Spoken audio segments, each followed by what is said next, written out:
Hit TV YouTube channels లో మీ వ్యాపార ప్రకటనలకు మరియు ప్రమోషనల్ ఇంటర్వ్యూస్ కోసం వెంటనే సంప్రదించండి. ట్రాన్స్ కమ్యూనిటీలో ఎవరైనా ఆపదలో ఉన్నారు, సహాయం కోసం ఎదురు చూస్తున్నారంటే ముందుండే మనిషి వైజయంతి అమ్మ గారు. సో నేను ఎక్కడికి వెళ్ళినా ప్రౌడ్గా చెప్పుకుంటారు వైజయంతి అమ్మ మా అమ్మ అని ప్రౌడ్గా చెప్పుకుంటాను అనమాట. I'm equally proud as well. నేను చాలా గర్వపడుతున్నాను. What is RTI? ఆర్టీఐ అంటే ఏంటి? ఆర్టీఐని మనం ఎలా వేస్తాం? సమాచార హక్కుల చట్టాన్ని వాడుతున్న 10 రూపాయల యాక్టివిస్ట్. కంటికి రెప్పలాగా చూసుకున్న తల్లిదండ్రులని గెంటేసి ఆర్గనైజర్లో పెట్టే రోజుల్లో మిమ్మల్ని గెంటేసిన తండ్రిని మీరు కంటికి రెప్పలాగా కాపాడుతున్నారు కదా. ఇట్స్ ఎ గ్రేట్ థింగ్ మా. నా తండ్రిని నేను నిరాదరణ పరుస్తూ వారికి తిండి తిప్పలు మందు మాకు పెట్టకుండా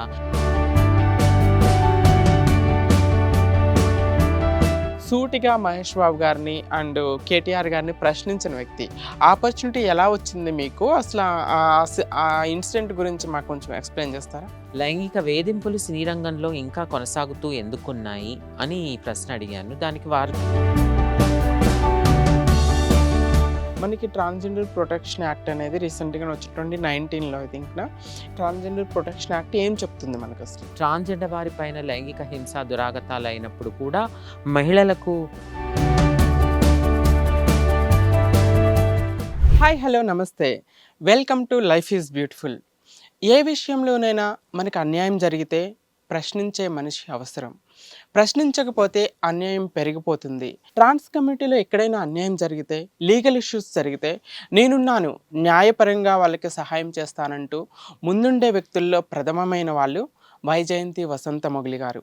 ఈరోజు మన లైఫ్ ఈజ్ బ్యూటిఫుల్ ప్రోగ్రాంలో వైజయంతి వసంత మొగిలి గారిని కలవబోతున్నాం. తను ఆర్టీఐ యాక్టివిస్ట్, హ్యూమన్ రైట్స్ యాక్టివిస్ట్గా ఉన్నారు. At the same time Telangana transgender welfare board మెంబర్గా కూడా ఉన్నారండి. తనతో మాట్లాడి మరిన్ని విషయాలు తెలుసుకుందాం. థ్యాంక్ యూ సో మచ్ అమ్మ, మీరు పిలవగానే మా షోకి వచ్చేసి మీ టైం ఇచ్చినందుకు thank you so much. Thank you. మీకు మీ ఛానల్ వారికి నా కృతజ్ఞతాభి ధన్యవాదాలు ఈ అవకాశం ఇచ్చినందుకు. అండ్ మీరు పిలిస్తే రాకపోవడం ఏంటి? Of course mummy. సో మీ అందరికీ ఒక విషయం చెప్పాలనుకుంటున్నాను. ట్రాన్స్ కమ్యూనిటీలో ఎవరైనా ఆపదలో ఉన్నారు, సహాయం కోసం ఎదురు చూస్తున్నారంటే ముందుండే మనిషి వైజయంతి అమ్మ గారు. For example I am the person. నేను హైదరాబాద్ వచ్చిన కొత్తలో నాకు ఎవరూ తెలియదు, హైదరాబాద్లో ఎవరూ తెలియదు, ఎక్కడికి వెళ్ళాలో తెలియనప్పుడు వాళ్ళ ఇంట్లో నాకు 20 డేస్కి పైగా వాళ్ళ ఇంట్లో ఉంచుకొని ఒక అమ్మలాగా అమ్మ ప్రేమను అందించారనమాట. That's why I call her mother. అమ్మ అని పిలుస్తాను ఆప్యాయంగా. నన్ను కూడా బిడ్డలాగా చూసుకుంటారు ఆ అమ్మాయి అమ్మ. సో నేను ఎక్కడికి వెళ్ళినా ప్రౌడ్గా చెప్పుకుంటారు వైజయంతి అమ్మ మా అమ్మ అని ప్రౌడ్గా చెప్పుకుంటాను అనమాట. సో ఈరోజు ఒక కూతురు అమ్మని ఇంటర్వ్యూ చేయబోతుంది. It's proud moment for me mummy. I'm equally proud as well. నేను చాలా గర్వపడుతున్నాను. మీరే కాదు, ట్రాన్స్జెండర్ వారు ఎందరో ఇలా విలేకరులుగా పలు రంగాల్లో రాణించాలి. దానికి మీరు ఒక చక్కటి ఉదాహరణ అవుతున్నారు. ఇప్పటికే కొంత అయిపోయారు కూడా. సో నాకు చాలా గర్వకారణమే. థ్యాంక్ యూ అమ్మా. ఇకపోతే మమ్మీ, మీరు ఆర్టీఐ యాక్టివిస్ట్గా, హ్యూమన్ రైట్స్ యాక్టివిస్ట్గా, ట్రాన్స్జెండర్స్కి లీగల్ ఇష్యూస్ జరిగినప్పుడు నేనున్నాను ముందుండే వ్యక్తిగా మన ఎల్జిబిటీ పీపుల్కి, ప్రజల సొసైటీలో కూడా చాలా వరకు అందరికీ తెలుసు అనమాట. సో మనకి తెలుసు కానీ చాలామందికి అసలు లీగల్స్ వీటి గురించి తెలియదు. చాలామంది మన కమ్యూనిటీలో కానీ నాన్ కమ్యూనిటీలో కానీ చదువులేని వాళ్ళు అసలు ఆర్టీఐ అంటే ఏంటో తెలియదు, పిటిషన్స్ అంటే తెలియదు, కోర్టుకి తెలియదు, పోలీస్ స్టేషన్ కేసు చిన్న కానిస్టేబుల్ని చూస్తే భయపడే రోజులు ఉంటాయి. అలాంటి టైంలో మీరు ఫైట్ చేసి ఎల్జిబిటీ వాళ్ళకి మనకి హక్కుల కోసం వీటి కోసం పోరాడుతున్నారు. మనం స్టార్టింగ్ మీ యాక్టివిజం ఆర్టీఐ కాబట్టి ఆర్టీఐ నుండి స్టార్ట్ చేసి మనం ఎంత ఇన్ఫర్మేషన్ ఇవ్వగల అంత ఇద్దాం అనమాట. What is RTI? ఆర్టీఐ అంటే ఏంటి? ఆర్టీఐని మనం ఎలా వేస్తాం?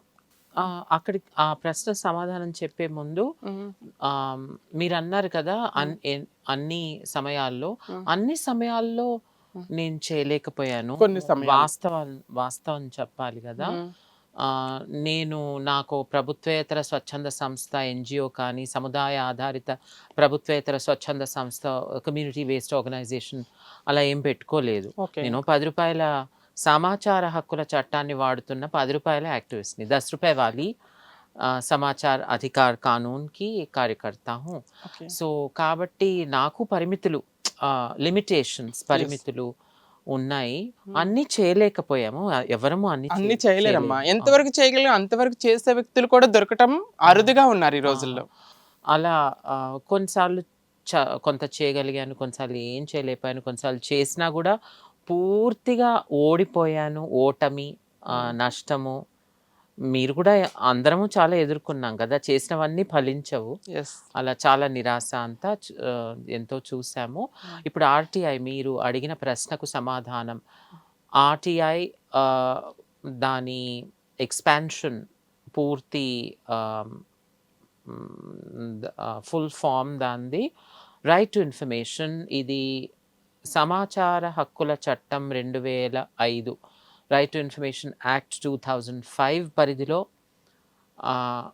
ప్రభుత్వం నుంచి, ప్రభుత్వ రంగంలో కేంద్ర ప్రభుత్వమే కావచ్చు, రాష్ట్ర ప్రభుత్వమే కావచ్చు, స్థానిక ప్రభుత్వాలు కావచ్చు, అంటే municipalities, corporations, greater Hyderabad municipal కార్పొరేషనే ఉండొచ్చు, Hyderabad urban development authority HUDA ఉండొచ్చు, హెచ్ఎండిఏ, సారీ ఇప్పుడు అది హెచ్ఎండిఏ కదా, హైదరాబాద్ మెట్రోపాలిటన్ డెవలప్మెంట్ అథారిటీ ఉండొచ్చు, ఇంకేదైనా ఉండొచ్చు, పబ్లిక్ సెక్టర్ ఆర్గనైజేషన్స్.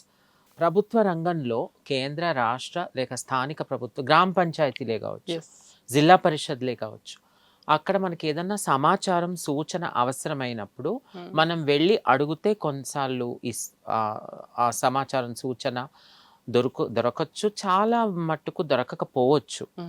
అలా అడిగే బదులు, కేవలం వినతి పత్రం రాసే బదులు, ఆ వినతి పత్రంలో రాసే ప్రశ్నలను ఒక ఆర్టీఐ చట్ట పరిధిలో అడిగితే, ఆర్టీఐ చట్టము యొక్క బలము వల్ల, ఆర్టీఐ చట్టంలో ఉన్న ఆ మ్యాండేట్ వల్ల, ఆ అధికారం వల్ల ఫిర్యాదుదారుడికి లేక రాలికి కానీ, ఫిర్యాదుదారులకు వారి సమాధానాలు, జవాబులు వచ్చే అవకాశాలు చాలా చాలా ఉన్నాయి.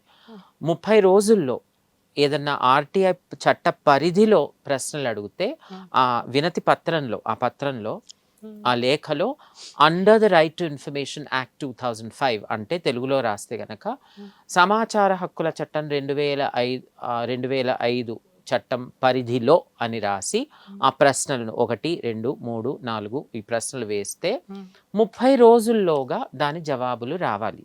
ఓకే. పంపిన వారికి వారి చిరునామాలో జవాబులు రావాలి. దీనికి ఎంత ఖర్చు అవుతుంది? ఏం పెద్ద ఖర్చు కాదు, 10 రూపాయలే. అది ఇండియన్ పోస్టల్ ఆర్డర్, ఐపీఓ అంటారు. ఇండియన్ పోస్టల్ ఆర్డర్ చెక్ లీఫ్లా ఉంటుంది, ఇంత ఉంటుంది. అది జోడించి దాని ఆ వినతి పత్రంలో ఆ ఐపీఓ నంబర్ కూడా రాసి పెడితే, అది చిరునామా, ఆచూకీ చిరునామా ఇస్తే ఆ చిరునామాకి ఆ జవాబులు రావాలి. అది పేదరిక రేఖకు దిగువన ఉన్న, అంటే బిలో పావర్టీ లైన్ అంటారు కదా, పేదరిక రేఖకు దిగువన ఉన్న వారికి అది కూడా సడలించేస్తారు. అంటే ఎవరికైతే వైట్ రేషన్ కార్డ్ కానీ, పేదరిక రేఖకు దిగువన ఉన్నాము అని ఏదైనా సర్టిఫికేట్, ఇన్కమ్ సర్టిఫికేట్ అంటారు కదా, యాన్యువల్ ఇన్కమ్ సర్టిఫికేట్ కనుక పేదరిక రేఖకు దిగువన 1,00,000 రూపాయలు, 2 లక్షల లోపు ఉంటే వారికి అది కూడా సడలింపు కూడా ఉంది. ఆ 10 రూపాయలు కూడా కట్టే అవసరం లేదు. వైట్ రేషన్ కార్డు జిరాక్స్ పెట్టినా కూడా అది కట్టే అవసరం ఉండదు. సో ఇది చక్కటి టూల్ ఏమంటారు తెలుగులో, చక్కటి పరికరం. ఇప్పుడు 30 రోజుల్లో మనకి ఖచ్చితంగా సమాధానం ఇవ్వాలని ఉంది. ఇన్ కేస్ 30 రోజుల్లో సమాధానం రాకపోతే we can take legal action. ఎన్నోసార్లు రాదు సమాధానం, ఎందుకంటే అది జనరల్ సార్వత్రికమైన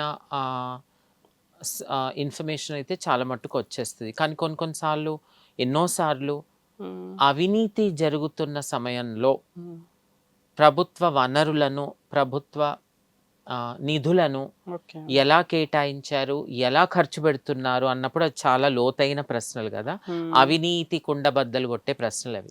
అటువంటి సమయాల్లో లేక చిక్కు ప్రశ్నలు, దేనివల్ల అయినా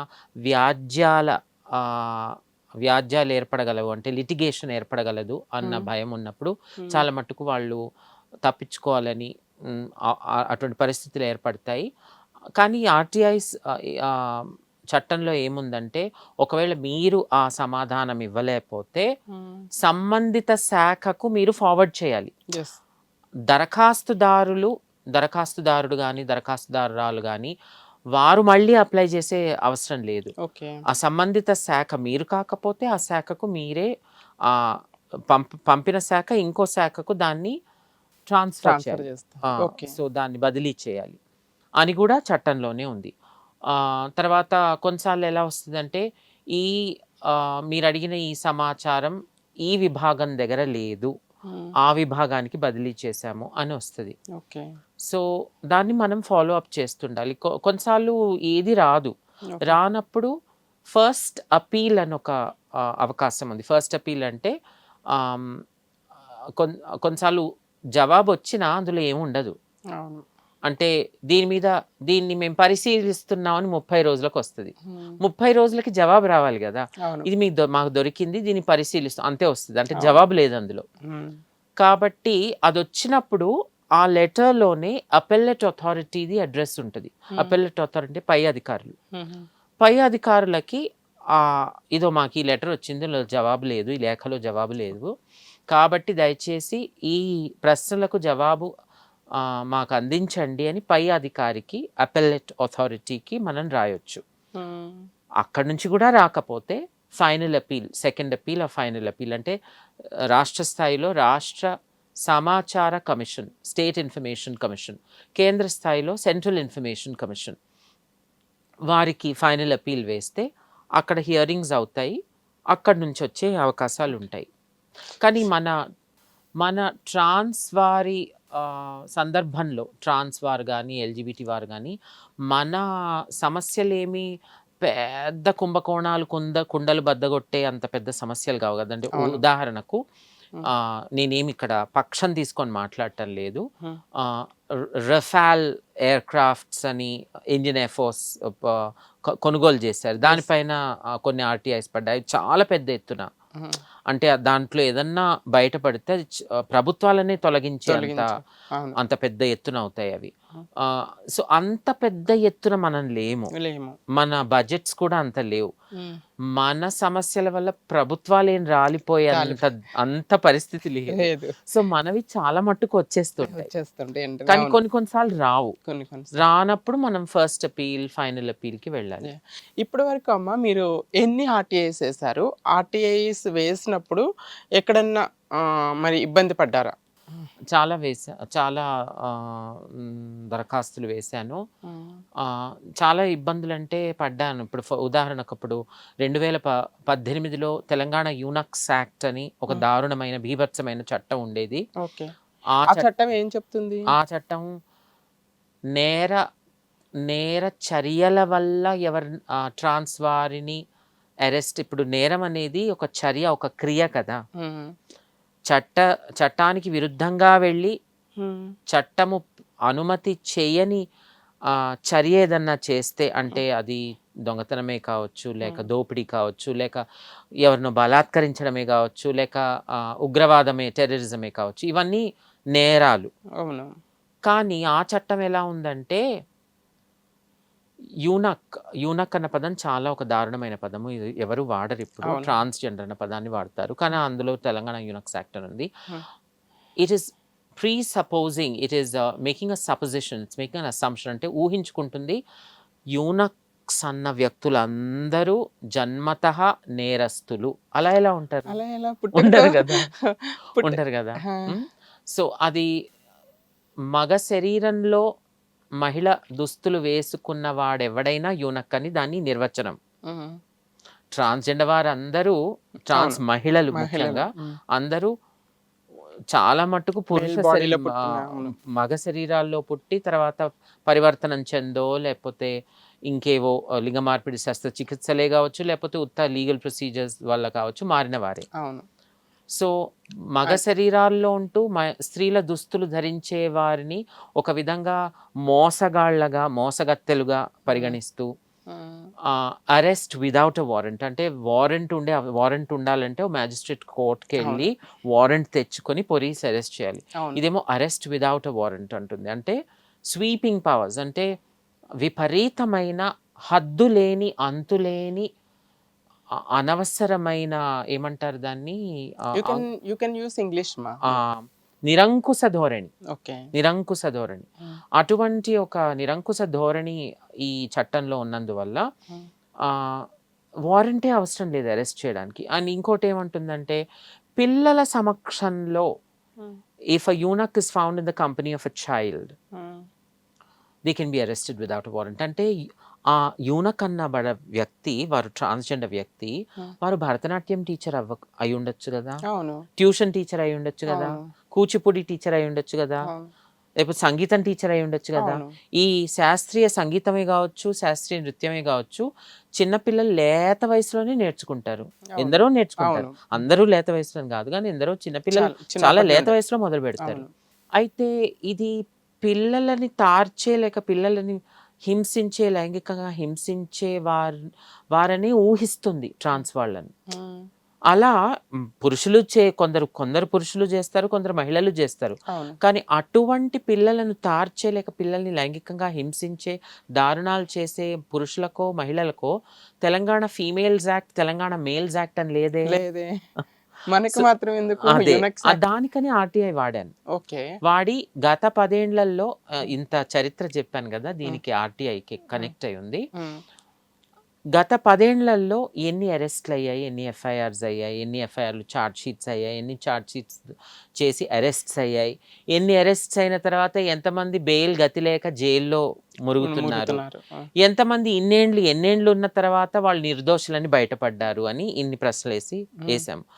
దానికి ఏం జవాబే రాలేదు.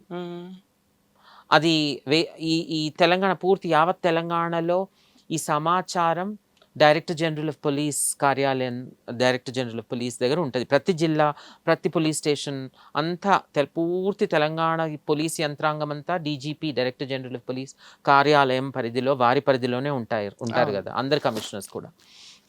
ఇస్తే అక్కడ నుంచి సరిగ్గా ఏ జవాబు రాలేదు. దీన్ని విచారిస్తున్నాము, దీన్ని పరిశీలిస్తున్నాము అని ఒకటి వచ్చింది.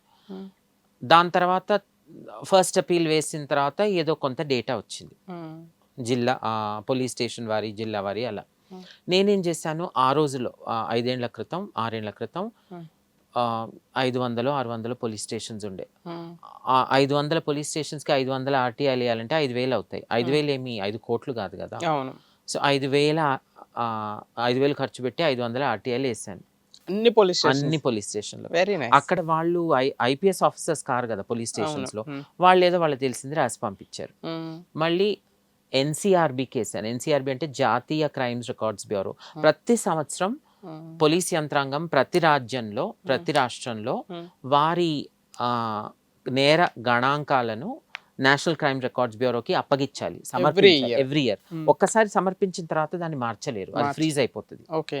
అక్కడ కూడా వేశాను గత 10 ఏళ్లలో ఎంత గణాంకాలని. అక్కడ నుంచి కొంత డేటా వచ్చింది.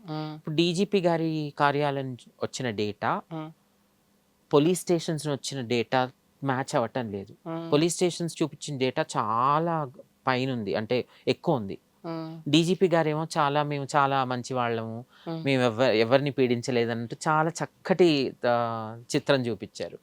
మరి పోలీస్ స్టేషన్ డేటా, ఎన్సీబీఆర్బీ డేటా ఇంచుమించు అదే కరెక్ట్గా ఉంది, సేమ్గా ఉంది. ఇది తీసుకెళ్లి న్యాయస్థానం ముందు పెడితే ఇటువంటి హైకోర్టు ముఖ్య న్యాయమూర్తి ధర్మాసనం, చీఫ్ జస్టిస్ బెంచ్ వారికి తిక్కరేగిపోయింది. అంటే వారు అన్నారు, ఇదేంటి ఒకే జాబితా, ప్రశ్నల జాబితా, అది డీజీపీ కార్యాలయం కొన్ని జవాబులు ఇస్తుంది, అదే ప్రశ్నలకి ఒక్కొక్క పోలీస్ స్టేషను కొన్ని వేరే జవాబులు ఇస్తున్నారు, మళ్ళీ ఎన్సీఆర్బీ వేరే జవాబులు ఇస్తున్నారు. అంటే ఎవరు నిజం చెప్తున్నారు, ఎవరు అబద్ధం చెప్తున్నారు, వెంటనే దీనిపైన నివేదిక సమర్పించండి ఊతికి ఆరబోసారు. అదే ఫస్ట్ హియరింగ్ లోనే ఈ డేటా మీకే తెలియదు, లేక అబద్ధమో చెప్తున్నారో లేకపోతే మీకే తెలియదు, ఈ డేటా మీద, ఇటువంటి తప్పుడు డేటా మీద ఇటువంటి పాడుబడ్డ ఒక పురాతనమైన శిథిలం చెందిన ఒక చట్టాన్ని వాడుతూ వీళ్ళని హింసించరాదు అని వెంటనే స్టే పెట్టేసింది. వెరీ నైస్ మా. తెలంగాణ యూనక్స్ యాక్ట్ ని రద్దు తర్వాత అయింది, కానీ ఇంకా దీన్ని వాడరాదు అని స్టే పెట్టేసింది. ఇటీవల సంవత్సరం ముందు దాన్ని రద్దు చేసేసారు, రాజ్యాంగ విరుద్ధము అని. అదే యూనక్స్ యాక్ట్ ఉన్నట్లయితే ఇప్పటికీ ట్రాన్స్ మహిళలకి చాలా ఇబ్బందులు పడాల్సిన పరిస్థితులు చాలా ఇబ్బందులు ఉన్నాయి, లేవని కావు. దానివల్ల ఒక నిరంకుశ ధోరణి ఉండింది, ఇప్పటికీ ఉన్నాయి. ఇప్పటికీ భిక్షాటన, పడుపు వృత్తిపై ఆశ్రితులై ఉన్న ట్రాన్స్జెండర్ వారు, ప్రత్యామ్నాయము లేక, గత్యంతరం లేక పడుపు వృత్తిపై ఆశ్రితులై ఉన్న ట్రాన్స్జెండర్ వారే కావచ్చు, భిక్షాటనపై రేళ్లల్లో ఓపెనింగ్స్ కానీ మాల్స్కి అక్కడ వెళ్తున్న ట్రాన్స్జెండర్ వారికే కావచ్చు, లేక పెళ్ళిళ్ళు అక్కడ వెళ్తున్న ట్రాన్స్జెండర్ వారికే కావచ్చు. ఇప్పటికీ నిరంకుశ ధోరణి ఉంది. కానీ ఇందులో మళ్ళీ అంతా పోలీస్ వారిదే సమస్య, లేక పోలీస్ వారే ప్రభుత్వందే తప్పు అని చెప్పలేం. ఎందుకంటే మనం కూడా, మనలో ఎందరో మంచి వాళ్ళు ఉన్నారు, మనలో కొందరు అంత మంచి వాళ్ళు కూడా లేరు. అవును, ఇట్స్ ట్రూ. వాస్తవం. ప్రతి gender లో ప్రతి ఉంటారు. సముదాయం, అవును. అది మగ పురుషులలో, మహిళల్లో, ట్రాన్స్జెండర్ వారిలో, ప్రతి మతంలో, ప్రతి కులంలో, ప్రతి వర్గంలో కొందరు అరాచకాలు చేసేవారు మన సముదాయంలో కూడా ఉన్నారు. అవును. సో అయితే మమ్మీ, ఈ ఆర్టీఏస్ ద్వారా మీరు ఇన్ని చట్టాలు తీసుకొచ్చారు కదా, యునక్స్ యాక్ట్ కాకుండా ఇంకా ఆర్టీఐ త్రూ మన కమ్యూనిటీకి వచ్చినటువంటి బెస్ట్ యాక్ట్ ఏదన్నా? అది చట్టం నేను తేలేదు. ఒక పురాతనమైన శిథిలం చెందవలసిన అది చట్టాన్ని రద్దు చేయించారు. రద్దు చేయించాము. అంతేగాక నల్సా తీర్పు 2014లో అత్యున్నత న్యాయస్థానం Supreme Court gave a historic judgement called NALSA versus Union of India. అదొక అత్యున్నత న్యాయస్థానంలో ఉన్న ధర్మాసనం, 2 న్యాయమూర్తుల ధర్మాసనం ఇచ్చిన తీర్పులో, ఆ తీర్పు 2014లో వచ్చిన 2018 వరకు దానిపైన ఎటువంటి అమలు ఆచరణ ఏం సరిగా మొదలు కాలేదు. అప్పుడు కొన్ని వినతి పత్రాలు రాసి ఏమైంది అని ఆర్టీఐలు వేసినా కూడా పెద్దగా ఏం జవాబులు రానందువల్ల మళ్ళీ ఉన్నత న్యాయస్థానం, ఆ రోజుల్లో అప్పుడు ఉమ్మడి రాష్ట్రం విభజించబడింది, కానీ ఉన్నత న్యాయస్థానం ఉన్నత న్యాయస్థానం. It was the high court of judicature for the states of Andhra Pradesh and Telangana. 2019లో అది విభజించబడింది. హైకోర్టు వేరే అయింది. అప్పుడు వేసినప్పుడు దానిపైన కూడా ఆచరణ చేయమని, దానివల్లనే వెల్ఫేర్ బోర్డు ఏర్పడింది. అక్కడే ప్రతి విచారణలో, ప్రతి హియరింగ్లో ఇంచుమించు ఉతికి ఆరబోసేసారు. ఒక హియరింగ్లోనైతే మాకు అఫిడేవిట్ మీరు వేయకపోతే, అది కొన్ని 3-4 ఏళ్ళు నడిచిన తర్వాత కూడా కౌంటర్ అఫిడేవిట్ ఏం పడినందువల్ల, ఏకపోతే ప్రిన్సిపల్ సెక్రటరీ, ఒక శాఖ పేరు చెప్పను, ఒక శాఖ ప్రిన్సిపల్ సెక్రటరీ హాజరు చేయించారు. కోర్టుకి హాజరు చేయించిన వెంటనే 2 నెలల్లో బోర్డు ఏర్పడిపోయింది. బోర్డు ఏర్పడ్డ తర్వాత కూడా ఎంతో పని బాకీ ఉంది. ఇదేమీ ఇప్పుడు అంతా సాధించేసాము, సస్యశ్యామలంగా ఉన్నాము అన్నీ అలా ఏం లేదు, మీకు తెలిసిన విషయమే. ఇప్పటికీ ట్రాన్స్జెండర్ వారు నలుగుతున్నారు, ఎందరో నలుగుతున్నారు. ఇప్పటికీ కొందరు, ప్రతి సముదాయంలో కొందరు అరాచకాలు చేస్తున్నట్టు మన సముదాయంలో కూడా ట్రాన్స్జెండర్ వారు ఇప్పటికీ కొందరు అరాచకాలు చేస్తున్నారు. అవి తగ్గాలి, అవి తొలగిపోవాలి. Mummy, what NALSA judgement exactly says? NALSA judgement అసలు ఏం చెప్తుంది క్లియర్గా? అంటే చాలా మందికి తెలియదు కదా. ఆ తీర్పు తెలుగులో లేదు, so English. Yeah, you can. సారాంశం, the operative part of that judgment is in the last few pages. All judgments, అన్ని తీర్పులు కూడా వాటి సారాంశం అంతా చివరి పేజెస్లో ఉంటాయి, లాస్ట్ 3-4 పేజెస్లో, 3-4 పేజెస్లో. So if I would quote out of that judgement, దాన్ని ఉన్నట్టుగా పదానుసారంగా మీకు చెప్తే, వల్లిస్తే గనక, the rights of transgender persons to self-identify their gender is upheld, and the central and state governments are thus directed to recognize their self-identified gender. అంటే స్వీయ గుర్తింపు, self identification, స్వీయ గుర్తింపు, ట్రాన్స్జెండర్ వారు వారి జెండర్ని, వారి స్వీయ గుర్తింపుని ఉద్ఘోషిస్తూ, ఆ హక్కుని ఉద్ఘోషిస్తూ ఈ న్యాయస్థానం, అంటే అత్యున్నత న్యాయస్థానం, దీన్ని ఉద్ఘోషిస్తూ కేంద్ర రాష్ట్ర ప్రభుత్వాలకు ఉత్తర్వులు జారీ చేస్తూ, వారిని ఎలా గుర్తిస్తారో అలాగే గుర్తించమని కేంద్ర రాష్ట్ర ప్రభుత్వాలకు ఉత్తర్వులు జారీ చేశారు. అంతేగాక వారిని పురుషులుగా గుర్తించిన, మహిళలుగా గుర్తించిన, లేక ట్రాన్స్జెండర్ వారిగా గుర్తించిన, వారి స్వీయ గుర్తింపునే పాటించండి. మీ జెండర్ని నేను గుర్తించలేను, మీ జెండర్ని మీరు గుర్తించి మీరు ఉద్ఘోషిస్తే, మీరు ప్రకటిస్తే దాన్ని ఇతరులు ఒప్పుకోవాలి, అంగీకరించాలి, దాన్ని విరోధించరాదు అని అత్యున్నత న్యాయస్థానం దాన్ని స్పష్టంగా ప్రకటించి ఉద్ఘోషించింది. అంతేగాక లింగ మార్పిడి శస్త్రచికిత్స అయితే తప్ప to insist on sex reassignment surgery is immoral and illegal. Okay. ఆ సారాంశంలో ఇంకో భాగం. లింగ మార్పిడి శస్త్రచికిత్స అవుతే తప్ప మీరు ట్రాన్స్జెండర్ వారు కారు అని చెప్పడము అనైతికము, చట్ట విరుద్ధము అని కూడా ప్రకటించింది ఆ తీర్పు. అంతేగాక సామాజికంగా, సాంఘికంగా, విద్యాపరంగా వెనుకబడిన వర్గాలుగా ట్రాన్స్జెండర్ వారికి రిజర్వేషన్లు అందించాలి అని కూడా ఉత్తర్వులు జారీ చేశారు అందులో. To treat them socially and educationally backward classes. కానీ మళ్ళీ ఇందులో కొంత సమస్య ఉంది. ఎందుకంటే సోషలీ ఎడ్యుకేషనలీ బ్యాక్వర్డ్ క్లాసెస్ అంటే అది ఓబీసీ, బీసీ కిందకి వస్తుంది. జెండర్ అన్నది కులం కాదు. మన ట్రాన్స్జెండర్ సముదాయంలో అన్ని కులాల వారు ఉన్నారు. బ్రాహ్మలు ఉన్నారు, దళితులు ఉన్నారు, మాల, మాదిగ, దక్కలి, మేతర, చాకలి, రజక, మంగలి, నాయి బ్రాహ్మలు, ఎన్నో కులాలు ఉన్నాయి. కులాలు, ఉపకుల అందరూ ఉన్నారు. ముస్లిమ్స్ ఉన్నారు, క్రైస్తవులు ఉన్నారు, అందరూ ఉన్నారు.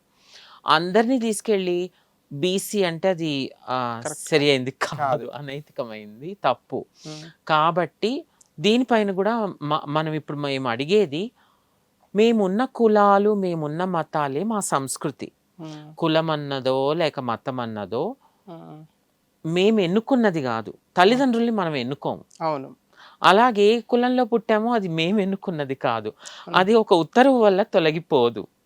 కాబట్టి ఎవరు ఏ కులంలో ఏ మతంలో ఉన్నారో అందులోనే ఉంటూ వారికి అక్కడ ప్రత్యేకంగా స్థానం కేటాయించడమే క్షితిజ సమాంతర reservation. Actually my next question అదే. మీరు క్షితిజ సమాంతర హారిజాంటల్ రిజర్వేషన్ కోసం కూడా మీరు ఫైట్ చేస్తున్నారు కదా అని అడగబోతున్నా, మీరే చెప్పేశారు. చెప్పండి. సో అంటే ఇప్పుడు మొట్టమొదటిసారి మనం ఏదైనా వంటకమో లేక మీరు మొట్టమొదటిసారి ఇంటర్వ్యూ చేసినప్పుడు లేక మీరు మొట్టమొదటిసారి మేకప్ వేసుకున్నప్పుడు అంత ప్రొఫెషనల్గా, అంత ఏంటి ఒక్క చిన్న పొరపాటు కూడా లేకుండా అవ్వదు కదా. మొట్టమొదటిసారి సైకిల్ దొక్కినప్పుడు ఎక్కడ ఎముకలు ఇరిగిపోతాయో అని చిన్నపిల్లలు భయపడుతూ తొక్కుతారు.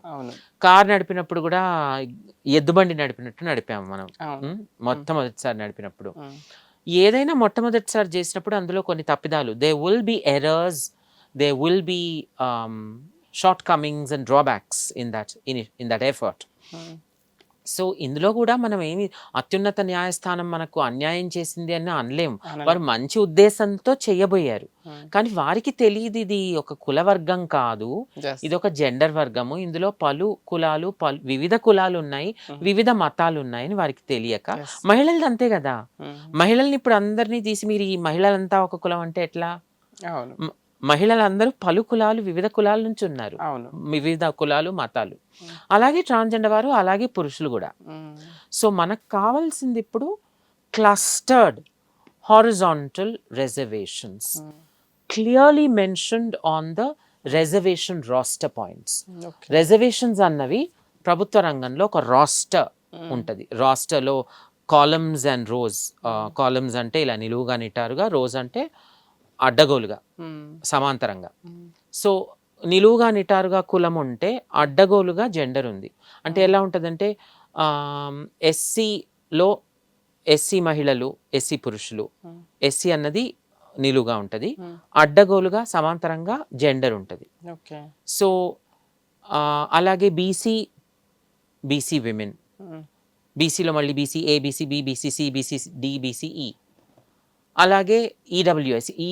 ఇటీవల ఒక 2-3 ఏళ్ల నుంచి ఆర్థికంగా బలహీన వర్గాలు, అంటే వాళ్ళు బ్రాహ్మలే ఉండొచ్చు, రెడ్లే ఉండొచ్చు, ఒకప్పుడు అంటే ఆధిపత్య కులాలు అంటారు కదా, వాళ్ళే ఉండొచ్చు, కానీ ఆర్థికంగా వాళ్ళు వెనకబడి ఉన్నారు, బలహీనంగా ఉన్నారు ఆర్థికంగా. సో ఈడబ్ల్యూఎస్ అని కొత్త కేటగిరీ వచ్చింది.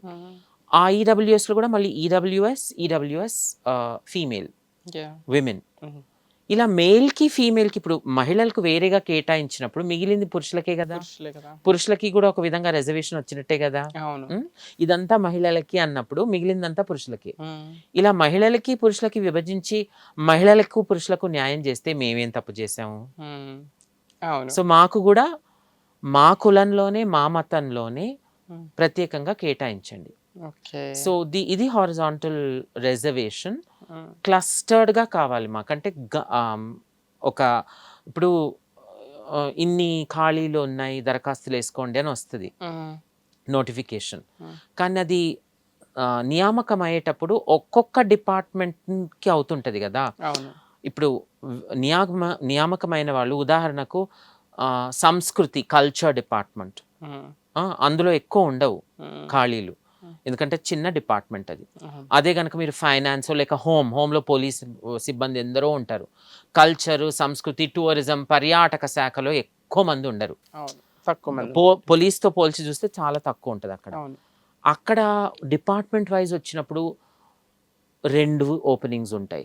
2 ఓపెనింగ్స్లో మీరు ట్రాన్స్జెండర్ వారికి ఎలా కేటాయిస్తారు? ఒకటి మహిళలకి వెళ్ళిపోతుంది, పురుషులకి. పురుషులకి వెళ్ళిపోతుంది. అవును. సో అక్కడ ఏమీ ఉండదు, మనకి పేరుకని రిజర్వేషన్ ఉంటుంది.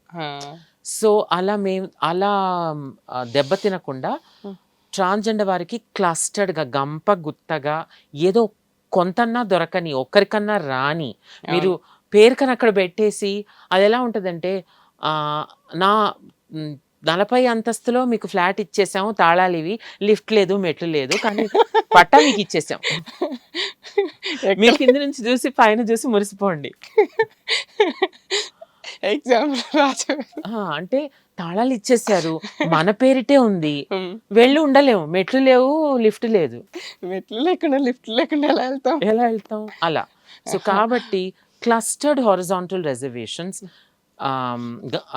పెద్ద ఎత్తున క్షితిజ సమాంతర రిజర్వేషన్స్ కులపరంగా, జెండర్ పరంగా, మరి డిస్ట్రిక్ట్ పరంగా ఇప్పుడు అవుతున్న గ్రూప్ 1, గ్రూప్ 4 ఇందులో జిల్లా వారీగా కూడా ఒక జిల్లా వారి ఇంకో జిల్లా వారితో పోటీ పడకుండా జిల్లా వారీగా కూడా ఉంది. సో ఇలా ఇన్ని జెండర్ అన్నప్పుడు ట్రాన్స్జెండర్ వారికి కూడా వేరే చేయండి అని మా విన్నపం. Thank you mummy. అసలు it's good thought of course. Coming to your life mummy, your personal space. So మీరు పుట్టింది పెరిగింది ఎక్కడ? అంతా హైదరాబాదే. ఇక్కడే మీ ఎడ్యుకేషన్ ఎక్కడ? You speaking very nice English. I want to learn English from you of course, but I'm not getting time to learn. So mummy మీ ఇంగ్లీష్ చూస్తుంటే అసలు ఎవరికైనా కూడా అమ్మో నేర్చుకోవాలని ఆశ పుట్టిస్తుంది. మీ చదువు, ఎడ్యుకేషన్ ఎంతవరకు, ఎక్కడ చదువుకున్నారు? అంతా డిస్టెన్స్ ఎడ్యుకేషన్ అమ్మా. నేను 10th వరకే ఫుల్ టైం ఎడ్యుకేషన్ చేశాను. స్కూల్ ముందు సెయింట్ యాన్స్ అని చిన్న స్కూల్ ఉండేది మా విజయనగర్ కాలనీ, శాంతినగర్ అంటే మాసప్ ట్యాంక్ దగ్గర. దాని తర్వాత కొన్నేండ్లు హెచ్పిఎస్లో చేశాను, 3 ఏండ్లు. హెచ్పిఎస్ హైదరాబాద్ పబ్లిక్ స్కూల్, కానీ 3 ఏండ్లే. Kindergarten KG to 7th saint Ann's Vijayanagar colony అది మాసప్ ట్యాంక్ దగ్గర. 8th, 9th, 10th HPS. దాని తర్వాత స్కూల్కి, దాని తర్వాత ఫుల్ టైం ఎడ్యుకేషన్ చేయలేదు. అప్పటికీ చాలా ట్రాన్స్ వారికి బాల్యంలో చాలా బౌద్ధికంగా, శారీరకంగా హింస, వివక్ష, లైంగికంగా హింస, వివక్ష, దురాగతాలకు లోనవుతుంటాం కాబట్టి నాకు ఫుల్ టైం ఎడ్యుకేషన్ అంటేనే భయం వేసేది. మీరు గమనించండి, మన ట్రాన్స్జెండర్ సముదాయాల్లో చదువుకున్న వాళ్ళు చాలా తక్కువ. మళ్ళీ అందులో చదువుకున్న వాళ్ళల్లో హ్యూమానిటీ, సోషల్ సైన్సెస్ ఎక్కువ కనపడతారు. స్టెమ్ అంటే సైన్స్, టెక్నాలజీ, ఇంజనీరింగ్, మెడిసిన్లో చాలా అసలు కనిపించదు. Very rare. ఎందుకు? స్టెమ్ తీసుకుంటే అక్కడ ఖచ్చితంగా ఫుల్ టైం ఎడ్యుకేషన్కి వెళ్ళాల్సి వస్తుంది. ఏమంటారు, జనజీవన స్రవంతిని ఎదుర్కోవాల్సి వస్తుంది. అదే మీరు తెలుగు లిటరేచరో లేకపోతే హిస్టరీయో, చరిత్రనో, లేకపోతే సోషియాలజీ, సామాజిక శాస్త్రమో తీసుకుంటే ఇంట్లో కూర్చొని బట్టి కొట్టి ఎగ్జామ్ రాయొచ్చు, ఎవరిని వెళ్ళి కలవకుండా. అందుకు చదువుకున్న వాళ్ళందరూ మనం చూడండి, ఎవరన్నా మన గణాంకాలు చూసి విద్యా గణాంకాలు కనుక ఎవరన్నా నమోదు చేస్తే అసలు చదువుకున్న వాళ్ళు తక్కువ. చదువుకున్న వాళ్ళల్లో చదువుకున్న ట్రాన్స్జెండర్ వాళ్ళంతా సోషల్ సైన్సెస్, హ్యూమానిటీస్, భాషలు అంటే తెలుగు లిటరేచర్, తెలుగు సాహిత్యం, ఇంగ్లీష్ లిటరేచర్ అంటే ఇంట్లో కూర్చొని బట్టి కొట్టే సబ్జెక్టులే తీసుకొని చేసేస్తుంటాను. సో అలా నేను ఇంటర్మీడియట్ గవర్నమెంట్ ఆలియాకు అప్పటికి ఇంట్లోంచి వెలివేతైంది నాకు. మీకు ఏ ఏజ్లో ఇంట్లో నుండి వెలివేతైంది మమ్మీ? 15 ఎవరు వెలిపేశారు? అమ్మ, నాన్న? మా నాన్నగారు. మా నాన్నగారికి మా పెద్దమ్మ కొడుకు అంటే మా నాన్నగారికి మొదలు పెళ్ళయింది. పెద్దమ్మ కొడుకు సవితి తల్లి బ్రదర్, వారు వెలివేశారు. అప్పటికే వారాల మనిషి అంటారు కదా, వారాల అబ్బాయి, అలా వారాల మనిషిలాగా ఉండాల్సి వచ్చింది నాకు. ఆ వారాల మనిషిలాగా అంటే వేరే వాళ్ళ ఇళ్ళల్లో వీక్లీ అలా ఉండే, వీక్లీ కాకపోయినా మంత్లీ అనుకో, కానీ అది వారాలన్నది అది ఊతపదము. ఓకే. ఇల్లు మారుతున్న వాళ్ళని, లేకపోతే ఒక్క ఇంట్లోనే ఉండి తిండి అలా లేని వారిని, సోమవారం వీళ్ళింట్లో, మంగళవారం వాళ్ళింట్లో, లేకపోతే ఈ వారం వీళ్ళింట్లో, రెండో వారం ఇంకోరింట్లో ఉన్న వాళ్ళని వారాల బయట. Very sad story mummy. ఇంత బాధాకర విషయం. అది నా మట్టుకై నిమిత్తమై లేదు చాలా కదా. మందికి అయింది చాలా కానీ మందికి మీకు అయింది. చాలా మందికి అంత అయింది. చిన్న వయసులో, చిన్న 15 ఏళ్ల వయసులో. సో అలా అప్పుడు సంవత్సరం విద్య తప్పిపోయింది. ఎందుకంటే నన్ను చదివిస్తాననుకొని చెప్పి ఇంట్లో పెట్టిన వాళ్ళు చదివించలేదు. ఇంటి పని, గృహ కార్మికుల పరిస్థితి అయిపోయింది నాది. అప్పుడు సంవత్సరం వేస్ట్ అయిపోయింది ఇంటర్మీడియట్. కానీ నేనేం చేశాను, నిజాం కాలేజ్ ఎదురుగా గవర్నమెంట్ ఆలియా కాలేజ్ ఉంటుంది, ప్రభుత్వ కళాశాల, ఇంటర్మీడియట్ కళాశాల. అక్కడికి వెళ్ళి అప్పటికి నాకు 15.5 ఇంకా 16 దాటలేదు. అప్పటికి ఫస్ట్ ఇయర్ డేట్స్ అన్నీ అయిపోయాయి. అంటే ఫస్ట్ ఇయర్ ఎగ్జామ్స్ రాసే డేట్స్, అడ్మిషన్ డేట్స్ అన్నీ అయిపోయాయి. నాకు ఒకటో రెండో చెప్పులు ఉండేవి. అందులో చెప్పు చినిగిపోయింది. దానికి పిన్నీస్ వేసుకొని, ఎక్కువ బట్టలు లేవు, 2 జతలు ఉండేవి. అక్కడికి వెళ్ళి నాకు ప్రైవేట్ క్యాండిడేట్గా జాయిన్ అవ్వాలి, కానీ ఎలా చెప్పాలో తెలీదు. పాత ప్రభుత్వ కళాశాల అది. అంటే ప్రభుత్వ కార్యాలయాలకి కట్ డోర్స్ ఉంటాయి, పాతవి. కట్ డోర్స్ అంటే సగం తలుపులు. ఇలా మీకు అర్థమైందా? అంటే కాళ్ళు కనపడతాయి. ఆ కట్ డోర్స్ దగ్గర వెళ్ళి ప్రిన్సిపల్ గారి క్యాబిన్ చేంబర్ బయట నించునే మనిషిని నేను. లోపలికి వెళ్ళి ఏం అడగడానికి భయం. ఓ వారం 2 వారాలు గడిచిన తర్వాత ఆవిడ, హాయమ్మా, అక్కడ ఎవరో మనిషి చినిపోయిన చెప్పులు అవే బట్టలు వేసుకొని వస్తున్నారు కానీ లోపలికి రారే అనేసి అడిగింది. అడిగితే ఆ మనిషిని లోపలిదే అనింది. నేను ఆయమ్మ వచ్చేసి, ప్రిన్సిపల్ మేడం మాట్లాడతారు, లోపలికి రా అంటే నాకు భయం వేస్తుంది. ఏంటి బాబు, నువ్వు రోజు వస్తున్నావు, లోపలికి రావు అనేసి అంటే, నేను ఇక్కడ చదువుకోవడానికి డేట్స్ అన్నీ అయిపోయి ప్రైవేట్ క్యాండిడేట్గా. మీ అమ్మ నాన్న ఏరియా అని అడిగింది. నాకు ఏం చెప్పాలో అర్థం కాలేదు. బోర్మని చెప్పలేరు. ఏం చెప్తాము, బోర్మని ఏడ్చేసాను. ఏడ్చేస్తే వారు లేరా అని అడిగింది. లేరు అని చెప్పలేదు, కానీ ఎవరు లేరు అనుకుంది. ఏం చెప్పాలో నాకు అర్థం కాదు. ఏడ్చేస్తే చాలా మంచి మనిషి. ఆవిడ ఏం చేసిందంటే, ఆవిడ సబ్జెక్ట్ మ్యాథ్స్, నేను ఎంఈసీ చేస్తానని చెప్పాను. అయితే మరి మ్యాథ్స్కి నీకు ఎవరన్నా చెప్పాలి కదా, నువ్వు పని చెయ్యి, నాకు వారానికి ఈ 2 ఫ్రీ పీరియడ్స్ ఉన్నాయి, ఆ రోజుల్లో మొబైల్ ఫోన్స్ లేవు, నువ్వు టైంకి వచ్చేయాలి. కాస్త కీచు గొంత ఆవిడది. టైంకి వచ్చేయాలి, వచ్చేసి నేను చెప్పిన పాఠాలన్నీ మళ్ళీ ప్రాక్టీస్ చేసి ప్రశ్నలతో సహా రావాలి, హోంవర్క్ చేసి రావాలి. పాపం చాలా శ్రద్ధ తీసుకొని, వారానికి 2 సార్లు ఒకసారి శ్రద్ధ తీసుకొని నన్ను గట్టెక్కిచ్చి, నేను కోల్పోయిన 1 సంవత్సరం, ఐ లాస్ట్ 1 year, దాన్ని 6 పేపర్స్ 7 పేపర్స్ ఉండే ఎగ్జామ్, 6 సబ్జెక్ట్స్ అనుకుంటా. Maths 1, maths 2, economics, commerce, English language. అది మిగిలిన సెకండ్ ఇయర్ పేపర్సే కాకుండా ఫస్ట్ ఇయర్ పేపర్స్ అన్ని ఒకేసారి రాసుకొని ఓవరాల్ టైం వేస్ట్ అవ్వలేదు. మొత్తం 2 years ఒకేసారి కంప్లీట్ చేసి, అదంతా ఆవిడ ఎక్కడో ఎవరో మంచి వ్యక్తి ఉన్నందువల్ల ఈ రోజు చదువు పూర్తయింది. నేను చదువుకోగలిగానంటే ఇందిరాగాంధీ నేషనల్ ఓపెన్ యూనివర్సిటీస్కి ఉన్నందువల్లే చదువుకోగలిగాను. నేనే కాదు, ఎందరో ట్రాన్స్జెండర్ వారు వెళ్ళలేక అక్కడ ఫుల్ టైం ఎడ్యుకేషన్ చేస్తే రెక్కాడితే తప్ప డొక్కాడదే. కాబట్టి వాళ్ళు ఫుల్ టైం ఎడ్యుకేషన్లో వెళ్ళిపోతే తిండి ఎక్కడి నుంచి వస్తుంది? కాబట్టి ఓపెన్ యూనివర్సిటీస్, డిస్టెన్స్ ఎడ్యుకేషన్ మా పాలిట వరం, ట్రాన్స్జెండర్ పాలిట వరం అది. అలా నా ఎడ్యుకేషన్ పూర్తయింది. Distance education, private candidate, symbiosis centre, distance. మీరు టోటల్ ఎంతవరకు చదువుకున్నారు మొత్తం కంప్లీట్ స్టడీ? బిఏ ఎకనామిక్స్ చేసి ఓ పోస్ట్ గ్రాడ్యుయేట్ డిప్లొమా చేశాను. PG diploma in human resources training, అందులో మళ్ళీ training and development. Very nice mummy. మీరు చిన్ననాడే స్కూల్ మానేశారు కదా, హరాస్మెంట్స్ అయ్యాయి. మోస్ట్ ఆఫ్ ది ట్రాన్స్ అందరికి కూడా దగ్గర ఒకేలాంటి హరాస్మెంట్స్, ఫిజికల్ అండ్ ఎలాంటివి జరుగుతాయి. మీరు ఏ టైప్ ఆఫ్, అంటే examples 1 or 2 if you are okay? దారుణమైన బౌద్ధిక, శారీరక హింస, కొట్టడాలు ఇప్పటికీ జరుగుతుంటాయేమో. ఉమ్, అప్పుడైతే చాలా ఇప్పటికీ అంటారు, ఉమ్, వినపడుతుంది. ఉమ్, ఆమ్, కొజ్జ అన్న పదము, ఉమ్, 0.5 అన్న పదము, ఉమ్, ఆ, అన్నీ ఆమ్, లకారాలు. ఉమ్.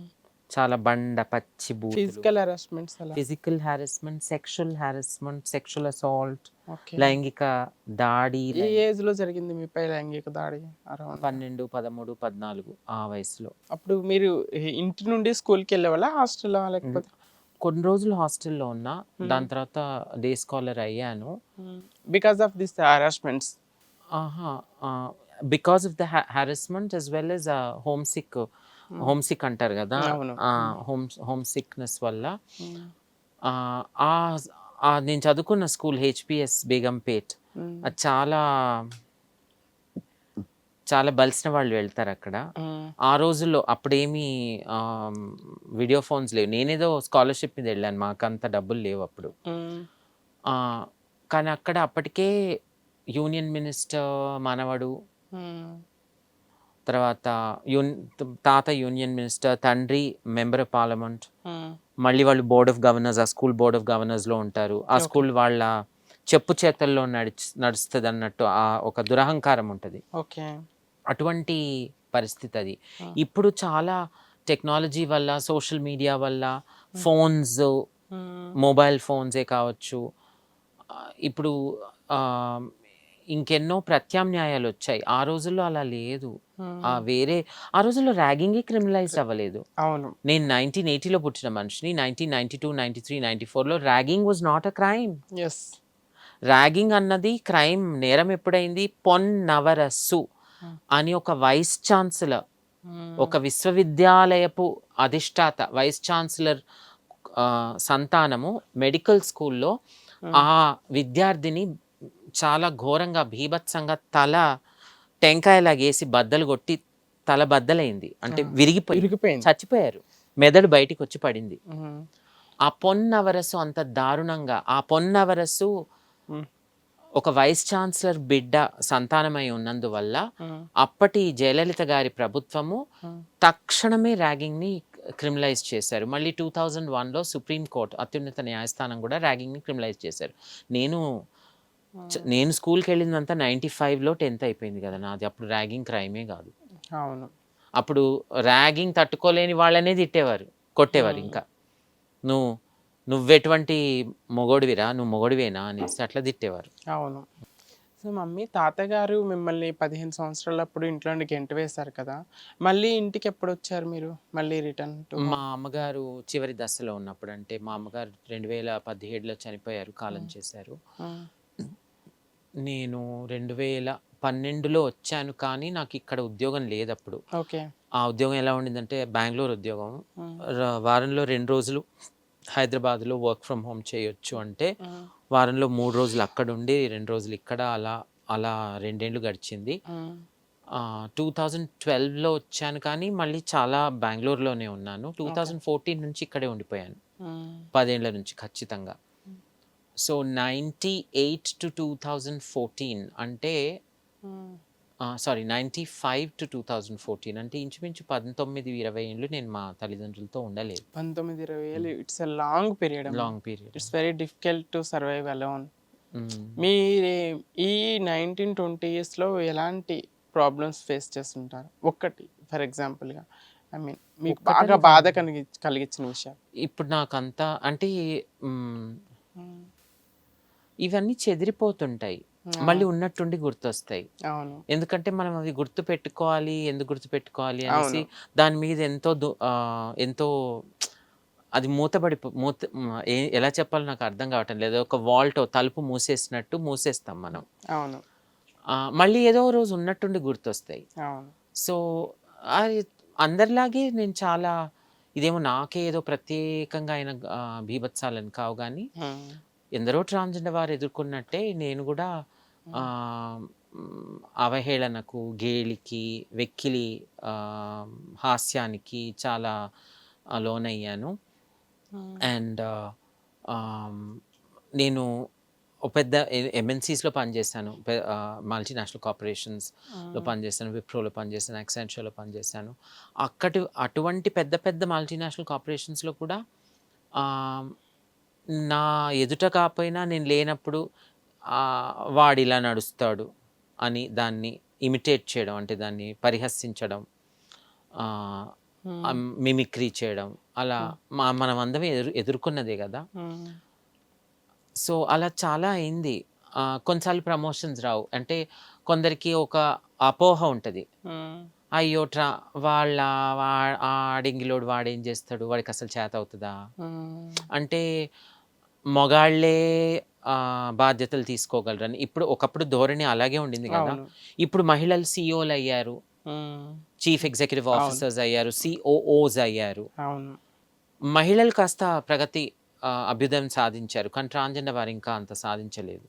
ఇప్పుడు ఒక మహిళ ఐఏఎస్ ఆఫీసర్ అవుతుంది, పెద్ద న్యూస్ కాదు, ఎందుకంటే ఎందరో మహిళా ఐఏఎస్ ఆఫీసర్స్ ఉన్నారు. ఇప్పుడు ఓ మహిళ జడ్జ్ అయినా అది పెద్ద న్యూస్ కాదు, ఎందుకంటే మహిళా జడ్జిలు ఉన్నారు చాలా మంది. హైకోర్ట్స్లో, సుప్రీంకోర్టులో ఇప్పుడు ప్రస్తుతం 3 ఉన్నారు. కానీ ఒక ట్రాన్స్ వ్యక్తి ఇంతవరకు ఒక ట్రాన్స్ ఐఏఎస్ ఆఫీసర్ లేరు, ఒక ట్రాన్స్ సిఇఓ లేరు, ఒక ట్రాన్స్జెండర్ ఎమ్మెల్యే ఒక శబ్నం మోసి అయ్యారు, అభ్యర్థులుగా కొందరు నించున్నారు. సో అలా అందరూ ఫేస్ చేశాను. కొన్ని ప్రమోషన్స్ రాలేదు టైంకి, కొన్ని ఇంక్రిమెంట్స్ రాలేదు. అలా మీరు అమ్మమ్మకి పాలినప్పుడు వచ్చారు కదా, అమ్మమ్మ చివరి దశలో మీరే చూసుకున్నారు జాగ్రత్తగా, యాక్సెప్ట్ చేస్తారా మిమ్మల్ని? లేదు, అంటే అమ్మమ్మ గారు చేశారో చేయలేదో నాకు తెలియదు, కొంత చేశారేమో. ఆవిడంతా ఏమంటారు, అంత కరడుగట్టిన పితృస్వామ్యం ఉన్న మనిషి కాదు. కొన్నిసార్లు యాక్సెప్ట్ చేసినట్టే మాట్లాడేవారు, కొన్నిసార్లు బాధపడేవారు, కానీ మా నాన్నగారు యాక్సెప్ట్ చేయలేదు. మా నాన్నగారు ఇప్పటికీ ఏమంటారంటే, కొన్ని రోజుల ముందు ఆయన అన్నారు, నాకు అనారోగ్యంగా ఎందుకని ఉంటుందో నాకు ఇప్పుడు అర్థం అవుతుంది, ఎందుకంటే ఇదో నీ వేషాల వల్ల అన్నారు. అయ్యో, still mummy we're proud of you. నేను మీడియాకి ప్రౌడ్గా చెప్పుకుంటున్నాను, ఎందుకంటే ఏ తండ్రి అయితే మిమ్మల్ని 15వ ఏట ఇంట్లో నుండి గెంటి వేశాడో, ఇప్పుడు మీరు 90 సంవత్సరాలు 94 ఏళ్ళు మా నాన్నకి, 94 సంవత్సరాల తండ్రిని మీరు కంటికి రెప్పలా చూసుకుంటున్నారు. నేనే నిదర్శనం, ఎందుకంటే తనకి ఫుడ్ పెట్టడం కానీ, జాగ్రత్తగా చూసుకోవటం కానీ, బికాజ్ ఆఫ్ 94 ఏళ్ళ తండ్రి ఇంట్లో ఉన్నారని చెప్పేసి కొన్ని చిన్న చిన్న ఈవెంట్స్ కానీ, చిన్న చిన్న ప్రోగ్రామ్స్ వచ్చినా కూడా మీరు వాటిని కూడా వదులుకొని తాతగారిని చూసుకుంటున్న సిచ్యువేషన్స్ నేను చాలా చూశాను. It's great thing. మనల్ని అవమానించి గెంటేసిన తండ్రిని మీరు చూసుకుంటున్నారు. సొసైటీలో కంటికి రెప్పలాగా చూసుకున్న తల్లిదండ్రులని గెంటేసి ఆర్గనైజర్లో పెట్టే రోజుల్లో మిమ్మల్ని గెంటేసిన తండ్రిని మీరు కంటికి రెప్పలాగా కాపాడుతున్నారు కదా. It's a great thing mummy. I'm hats off to you. Thank you, but I don't think it's very great, ఎందుకంటే మనం మానవ హక్కుల గురించి మాట్లాడతాము. ఆ మానవ హక్కులు ఇంట్లోనే మొదలవ్వాలి కదా. ఆఫ్ కోర్స్, ఇతరులకు నేను అద్దం పట్టేటప్పుడు నాకు నేను అద్దం పట్టుకోవాలి కదా. నా తండ్రిని నేను నిరాదరణ పరుస్తూ వారికి తిండి తిప్పలు మందు మాకు పెట్టకుండా బడుగు వర్గాలకు ట్రాన్స్ వారిని ఎలా ఉద్ధరిస్తాను? ఇంట గెలిచి రచ్చ గెలవాలి. అవును. అయినా కూడా ఇది ఒక థాట్ అనేది వస్తుంది, నన్ను ఇలా చేశాడు, నన్ను గెంటేశాడు, 19 ఏళ్ళు నేను ఇంటికి దూరం అయిపోయాను అన్న ఆలోచన దూరం పెట్టుకొని మీరు చూసుకుంటున్నారు కదా. It's a great thing. Of course mummy. ఇకపోతే మీరు మన ట్రాన్స్ కమ్యూనిటీ తరపు నుండి మీరు మహేష్ బాబు గారు, కేటీఆర్ గారిది ఒక ఈవెంట్ జరిగినప్పుడు యు ఆర్ ద పర్సన్ వెళ్ళి సూటిగా మహేష్ బాబు గారిని అండ్ కేటీఆర్ గారిని ప్రశ్నించిన వ్యక్తి. ఆపర్చునిటీ ఎలా వచ్చింది మీకు? అసలు ఆ ఇన్సిడెంట్ గురించి మాకు కొంచెం ఎక్స్ప్లెయిన్ చేస్తారా? అది నేనేం వెతుక్కొని వెళ్ళింది కాదంటే, ఆ రోజుల్లో అప్పటికి ప్రభుత్వ శాఖ, ప్రభుత్వ రంగం గురించి పరిశోధిస్తున్నాను అని వారికి తెలుసు కాబోలు. ఆ ఫిల్మ్ పేరు అప్పుడు వారు రిలీజ్ చేసిన కొరటాల శివగారి ఫిల్మ్. అప్పుడు ఆ ముగ్గురిని ప్రశ్నించాను నేను ఆ ఇంటర్వ్యూలో. కొరటాల శివ గారు, మహేష్ బాబు గారు మరియు కేటీఆర్ గారు. ఆ ఫిల్మ్ పేరు భరత్ అనే నేను. అది ఒక రాష్ట్రంలో, తెలుగు రాష్ట్రంలో, వాళ్ళు తెలంగాణ ఆంధ్ర అని చూపించలేదు, తెలుగు రాష్ట్రంలో ఒకరు సీఎం అయ్యారంటే భరత్ అనే క్యారెక్టర్ మహేష్ బాబు గారు ధరించిన ఆ క్యారెక్టర్ సీఎం అయ్యారు. ఆ ప్రభుత్వ రంగం ఎలా ఉంది, అందులో ఎంత అవినీతి ఉంది, విద్యారంగం ఎలా ఉంది, ఆరోగ్య వైద్య రంగాలు ఎలా ఉన్నాయి, అవి కాస్త అద్దం పట్టి చూపించారు. సినిమా ద్వారా ప్రభుత్వ రంగానికి అద్దం పట్టారు. ఓకే. అదే సమయంలో సమకాలికంగా సమకాలికంగా సినీ రంగంలో జరుగుతున్న లైంగిక హింస, లైంగిక వేధింపుల గురించి #MeToo మూవ్మెంట్ రగులుతుండింది. ఓకే. మీకు గుర్తుందో లేదో శ్రీరెడ్డి గారు అప్పుడు నగ్న నిరసన చేశారు. అవును. ఎందరో పాపం జూనియర్ ఆర్టిస్ట్స్ మాకేమీ డైలాగ్ లేకపోయినా బ్యాక్గ్రౌండ్లో ఏదో నించున్న వాళ్ళం మేము. బస్ స్టాప్లో హీరో హీరోయిన్ మాట్లాడుకుంటే ఆ బస్ స్టాప్లో నించున్న వాళ్ళం, లేక బస్లో కూర్చున్న వాళ్ళం. మాకు ఆడిషన్స్ అని చెప్పి, ఆడిషన్లో కమిట్మెంట్స్ ఉండాలని చెప్పి, కమిట్మెంట్ అంటే వేరే అర్థమే ఉంది అందులో, మమ్మల్ని లైంగికంగా హింసించి వాడుకున్న వాళ్ళు అని వాళ్ళ గళాలను లేపి బల్లగుద్ది చెప్పారు. ఆ సందర్భంలో అది సమకాలికంగా జరుగుతుంది. అప్పుడు నేను వారిని అడిగిన ప్రశ్న ఏంటంటే, ఇది నేను ప్రభుత్వ రంగాన్ని పరిశోధిస్తున్నానని తెలిసి కాబోలు వాళ్ళే పిలిచారు, నేనేం వెళ్ళి వెతుక్కొని వెళ్ళలేదు అక్కడ. అప్పుడు నేను అడిగిన ప్రశ్న ఏంటంటే, మీరు ఎలా సినీ రంగం ద్వారా ప్రభుత్వానికి అద్దం పడుతున్నారో సినీ రంగానికే అద్దం పడుతుందా? లైంగిక వేధింపులు సినీ రంగంలో ఇంకా కొనసాగుతూ ఎందుకున్నాయి అని ఈ ప్రశ్న అడిగాను. దానికి వారికి తోచింది వారు జవాబిచ్చారు. సో అది నేను వెతుక్కొని వెళ్ళింది కాదు. నేను పెద్దగా యాక్టర్లని ఇంటర్వ్యూ చేసింది ఏం లేదు. కేవలం ఆ సినిమాలో ప్రభుత్వ రంగం గురించి ఉన్నందువల్ల నన్ను పిలిచారు అంతే. నేనేం సినీ విలేకరిని గాను. వాళ్ళు ముగ్గురు సమాధానం ఇచ్చారు కదా, కేటీఆర్ గారు, మహేష్ బాబు గారు అండ్ కొరటాల శివ గారు. ఓకే. సో దీని తర్వాత మమ్మీ మీరు చాలా పొలిటీషియన్స్ని మన ఎల్జిబిటిఫై ట్రాన్స్ ఆపర్చునిటీస్ కోసము, ప్రాబ్లమ్స్ కోసం చాలామంది పొలిటీషియన్స్ని కలవటం జరిగింది. నేను కూడా మీతో పాటు కొన్ని చోట్ల జాయిన్ అవ్వటం కూడా జరిగింది. సో మీరు ఎప్పుడైనా ఇలా కలిసి మన ఇష్యూస్ కోసం తీసుకెళ్ళినప్పుడు ఎట్లాంటి ఎదురు దెబ్బలు డిస్క్రిమినేషన్ కావటం కానీ, మన నిరాకరించడం కానీ అలాంటివి ఏమైనా ఫేస్ చేస్తారు? వారి పేరు చెప్పను నేను. ఓకే, చెప్పక్కర్లేదు. మాజీ మంత్రి వర్యులు వారు. ఓకే. ఏ ప్రభుత్వము, ఎప్పటి కాలము అవన్నీ చెప్పను. ఓకే. వారేదో ఒక వేరే ప్రోగ్రాంలో వారు వెళ్ళినప్పుడు, అదో మానవ హక్కుల సంబంధిత కార్యక్రమం, అందులో వెళ్తే అక్కడ వారికి మాజీ హోం మంత్రి అంత చెప్తాను. ఓకే. వారి ప్రతిస్పందన చాలా భయంకరంగా ఉండింది. చాలా అంటే చాలా భయంకరంగా ఉండింది. ఆయన తాగి ఉన్నాడో మరి ఆయన ఎందుకలా ప్రవర్తించాడో అందరి ముందు చాలా భయంకరంగా ప్రవర్తించాడు. ఆయన మాట, ఆయన కళ్ళు, ఆయన ముఖంలో ఉన్న అభినయాలు, ఎక్స్ప్రెషన్స్, అది అందరి ముందు అయింది. నేను కొన్ని క్షణాలు బాధపడ్డాను. కానీ అది నా తప్పే కాదు కదా. ఎవరు ఎలా ప్రవర్తిస్తారో అది వారి బాధ్యత. అవును. సో ఇక్కడ మహిళల్ని పురుషులు వేధించినా, లేక పిల్లల్ని పురుషులు వేధించినా, లేక ఇంకెవరిని వేధించినా, పురుషులని మహిళలు వేధించినా, ఎవరిని వేధిస్తారో అది వారి మోత, మనం మోసే అవసరం లేదు. అవును. ఎక్కువ పాజిటివ్ రెస్పాన్స్ తీసుకొని చాలా పాజిటివ్గా క్విక్గా మనకి రెస్పాండ్ అయ్యి రిజల్ట్ ఇచ్చినటువంటి ఇన్సిడెంట్స్? రాజకీయ నాయకుల గురించి నేను అలా చెప్పలేను, ఎందుకంటే నేను పెద్దగా పూసుకు రాసుకోలేదు రాజకీయ నాయకులు. కానీ ప్రభుత్వ రంగంలో ఐఏఎస్ ఆఫీసర్స్ కొందరు పాపం చాలా చైతన్యవంతులు, చాలా ప్రతిభావంతులు, చకచకా పనులను ముందుకు తీసుకెళ్లిన వారు. అందులో నా అభిప్రాయంలో, నేను చెప్పిందే వేదం అని కాదు కానీ, దివ్యా దేవరాజన్ గారు, మరి శైలజా రామయ్యర్ గారు, ఇప్పుడు ప్రస్తుతం వారు టూరిజం పర్యాటక శాఖ సంస్కృతి విభాగం కార్యదర్శి.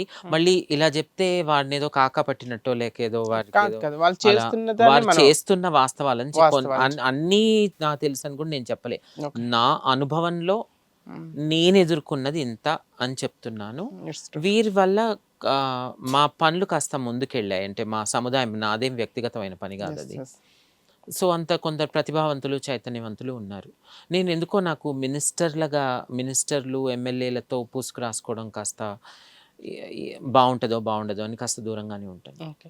Mummy at the same time మీరు సెంటర్ ఫర్ లా అండ్ రీసెర్చ్‌లో చాలా ఈవెంట్స్‌కి వెళ్ళటము, స్పీచ్‌లు ఇవ్వటం జరుగుతుంది. దాని గురించి? Centre for law and policy research policy అది మా రీసెర్చ్. లాయర్ గారి సంస్థ. ఓకే. జైనా కొఠారి అని ఆవిడ హ్మ్. ఆక్స్ఫర్డ్లో చదివి చాలా పెద్ద ప్రతిష్టాత్మకమైన హ్మ్. సీనియర్ కౌన్సిల్ సుప్రీం కోర్టులో, హైకోర్ట్స్లో ఓకే. వారి సంస్థ, వారు స్థాపించిన సంస్థ. అందులో నేను కొన్ని రోజులు పని కూడా చేశాను, కొంత రిసెర్చ్ ఓహ్! కూడా చేశాను. ఓకే. అందుకు ఆవిడకి సహాయపడ్డాను. ఓకే. వారిది కొన్ని కార్యక్రమాలు అంటే PEMSRA, prevention and elimination manual scavenging, అంటే ఇప్పటికీ కూడా హ్మ్. ఈనాటికి కూడా మరుగుదొడ్లను హ్మ్. శుభ్రపరచడానికి మరుగుదొడ్లను హ్మ్. మనుషులే చేస్తున్నారు. హ్మ్. దానికి విరుద్ధంగా చట్టం ఉంది. అది పరికరాలతో, మెషిన్స్‌తో చేయాలి. హ్మ్. ఇప్పుడు మనకి మరుగుదొడ్లను వాడడానికి మల, మూత్ర విసర్జన అది ప్రకృతిపరమైంది. అవును. దాని పట్ల మనకేం సిగ్గేదు. కానీ మల మనము మల మన మలమూత్రాలను హ్మ్. మరుగుదొడ్లలో మనం కడుక్కోవడానికి మనకు చాలా సిగ్గేస్తది. అవును. హ్మ్. దానికని రిజర్వేషన్ వద్దు అని అంటున్న కొందరు హ్మ్. ఆ రంగంలో మాత్రం 100% రిజర్వేషన్ ఒక కులానికి, కొన్ని కులాలకు, కొన్ని దళిత కులాలకే ఇచ్చేశారు. హ్మ్.